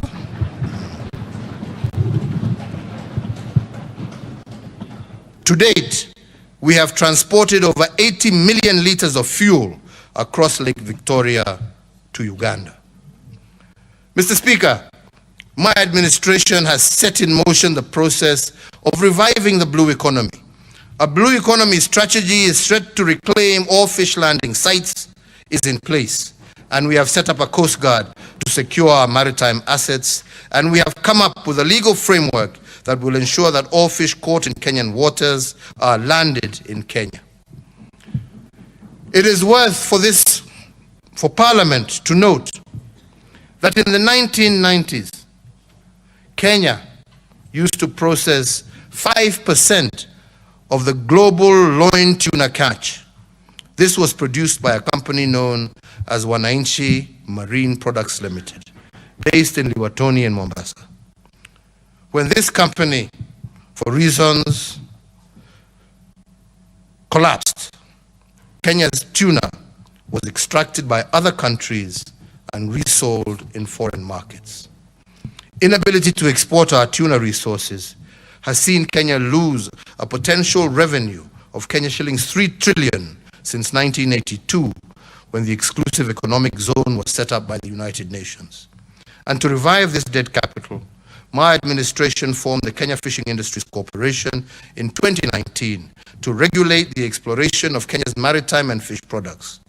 This corporation took over from the defunct Wananchi Marine Products, and it is in the process of setting up marine landing sites and processing plants in Lamu, Shimoni, and Liwatoni.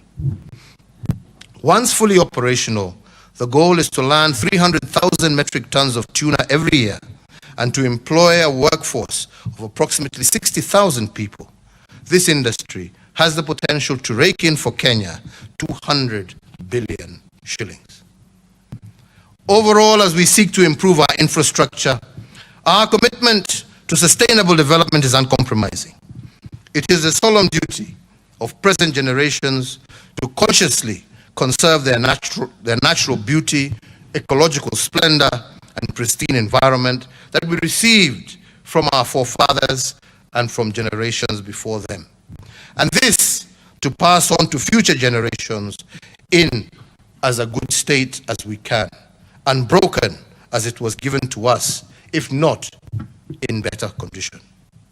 In this regard, I note with satisfaction that our Greening Kenya campaign continues to gain momentum, and as a result, approximately 71,794 kilometers squared of our homeland is currently constituted of tree cover, representing 12.12%, while 52.279 kilometers squared of our country is under forest cover, which represents 8.83, up from 6% previously. Mr. Speakers, we are indeed on course to meet our target of 10% forest cover by the year 2024. For trees are without doubt the lungs of our nation.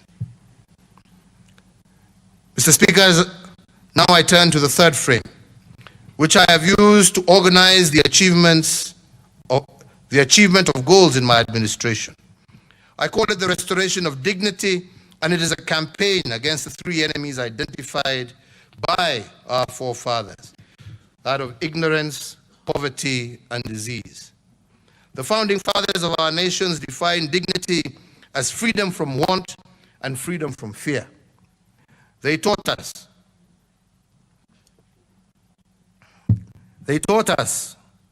that there is no self-rule where there is no self-worth. And under this frame, I will report on the state of our water, health, education, and security sectors.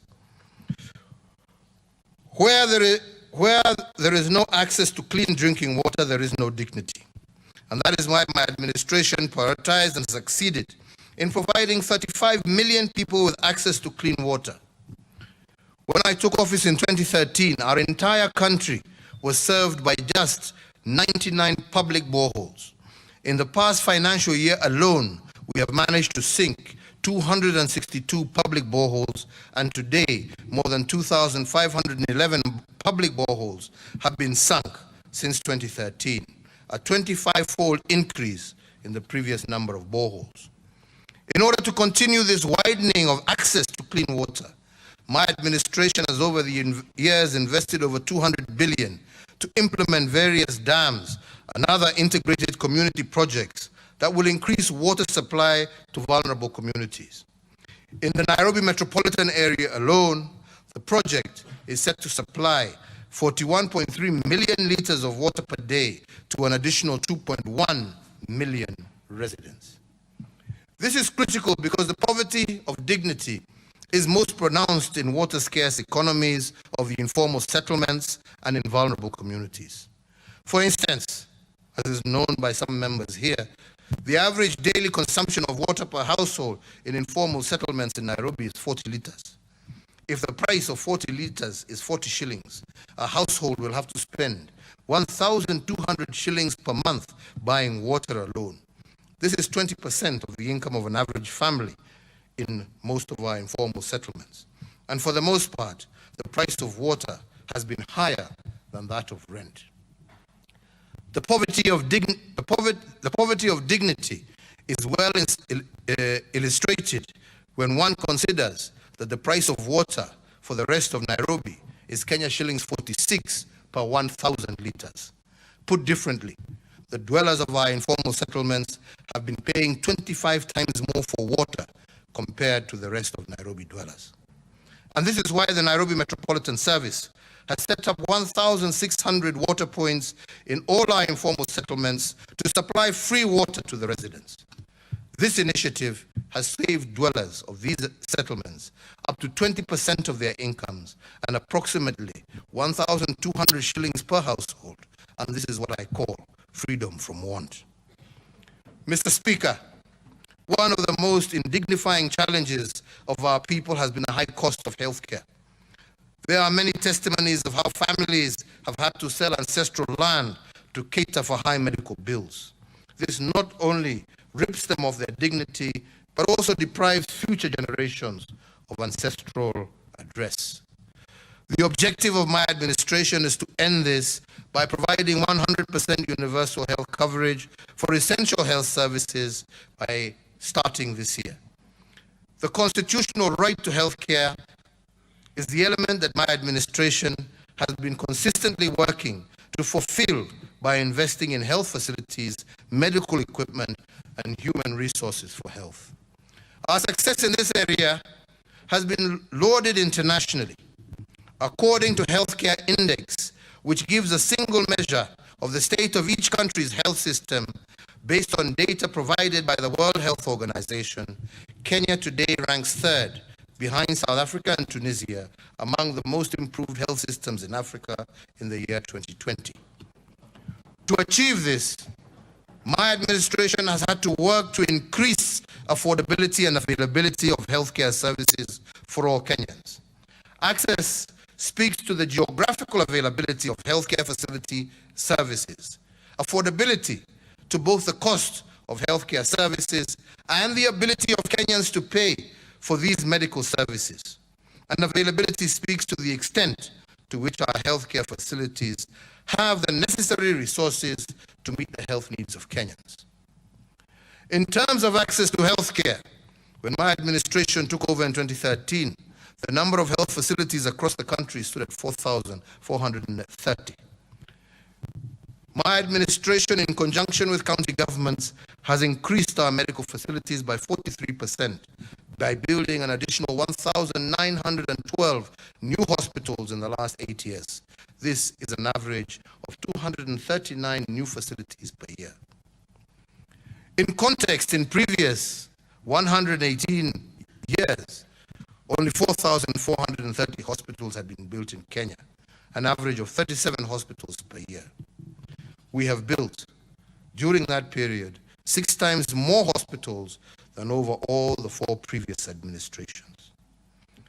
To increase access to specialized medical services and to decongest Kenyatta National Hospital, my administration has upgraded 2 hospitals to referral status during my term.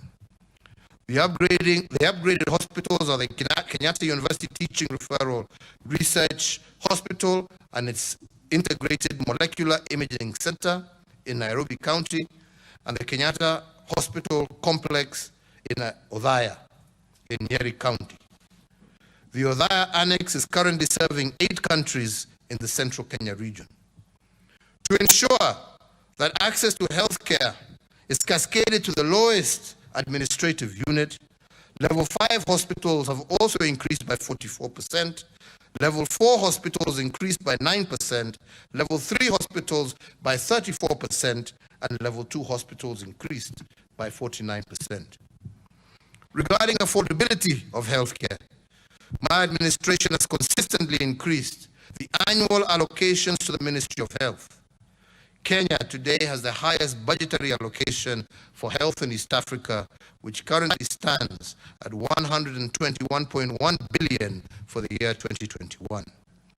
Our sizable health budget will be used to expand access to primary health care services, ensure free maternity care, eliminate user fees for public primary care facilities, and subsidize health insurance for the elderly and people with severe disabilities.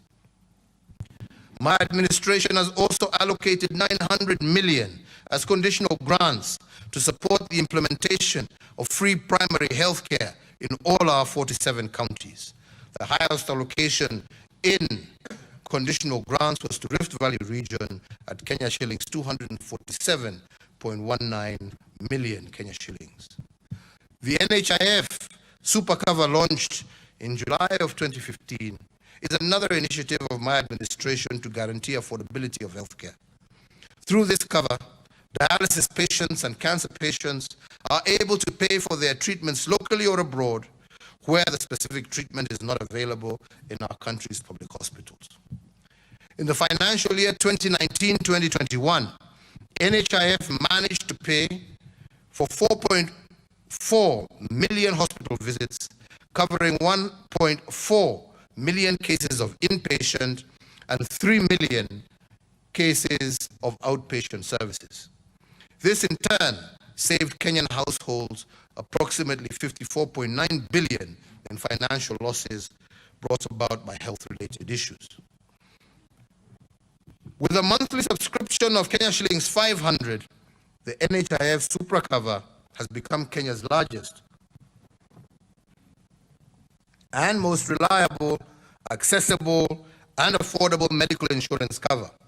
Over the last 8 years of my administration, NHIF's membership has steadily grown. So far, the total NHIF membership stands at 10.5 million members, up from just 4 million members in 2013.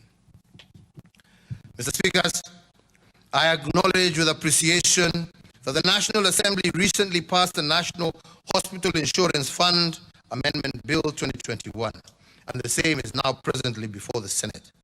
I today urge through you, Mr. Speaker, that the Senate expedite the consideration of this bill so that in the life of this House, we can all join in ushering in universal health coverage for all our people. Mr. Speaker, honorable members, let us tear down the barriers that inhibit our quest to deliver quality health care for all Kenyans. To improve the standard of health care facilities, my administration has boosted bed capacity, improved access to medical equipment, and increased the number of medical training schools. In 2013, for example, the total bed capacity in public health facilities stood at 56,000 hospital beds. This has increased by 47% to 82,000 hospital beds in 2020. The northeastern region of our country has experienced the highest expansion in hospital bed capacity, up from 2,443 hospital beds in 2013 to 4,566 hospital beds in 2021. This is followed by the Nyanza region, which has experienced an expansion in bed capacity of 63%, from 9,249 hospital beds in 2013 to 15,054 hospital beds in 2020. Nairobi has also experienced an expansion of 57%, from 7,866 hospital beds in 2013 to 10,399 hospital beds in 2021. Through the Managed Equipment Service project, my administration has supplied 1,241 pieces of specialized medical equipment, with 113 hospitals being equipped in 47 counties at a cost of Kenya shillings 43 billion. In 2013, when I took over, there were only 26 dialysis machines. Health insurance scheme, this has benefited 4,534,000 patients and saved Kenyans a total of 47.6 billion. Mr. Speakers, to add another arrow in our agenda on the management of cancer as part of our universal health coverage, about 1 month ago, I presided over the official opening of the Integrated Molecular Imaging Center at the Kenyatta University Referral Hospital. The groundbreaking facility is not just the first of its kind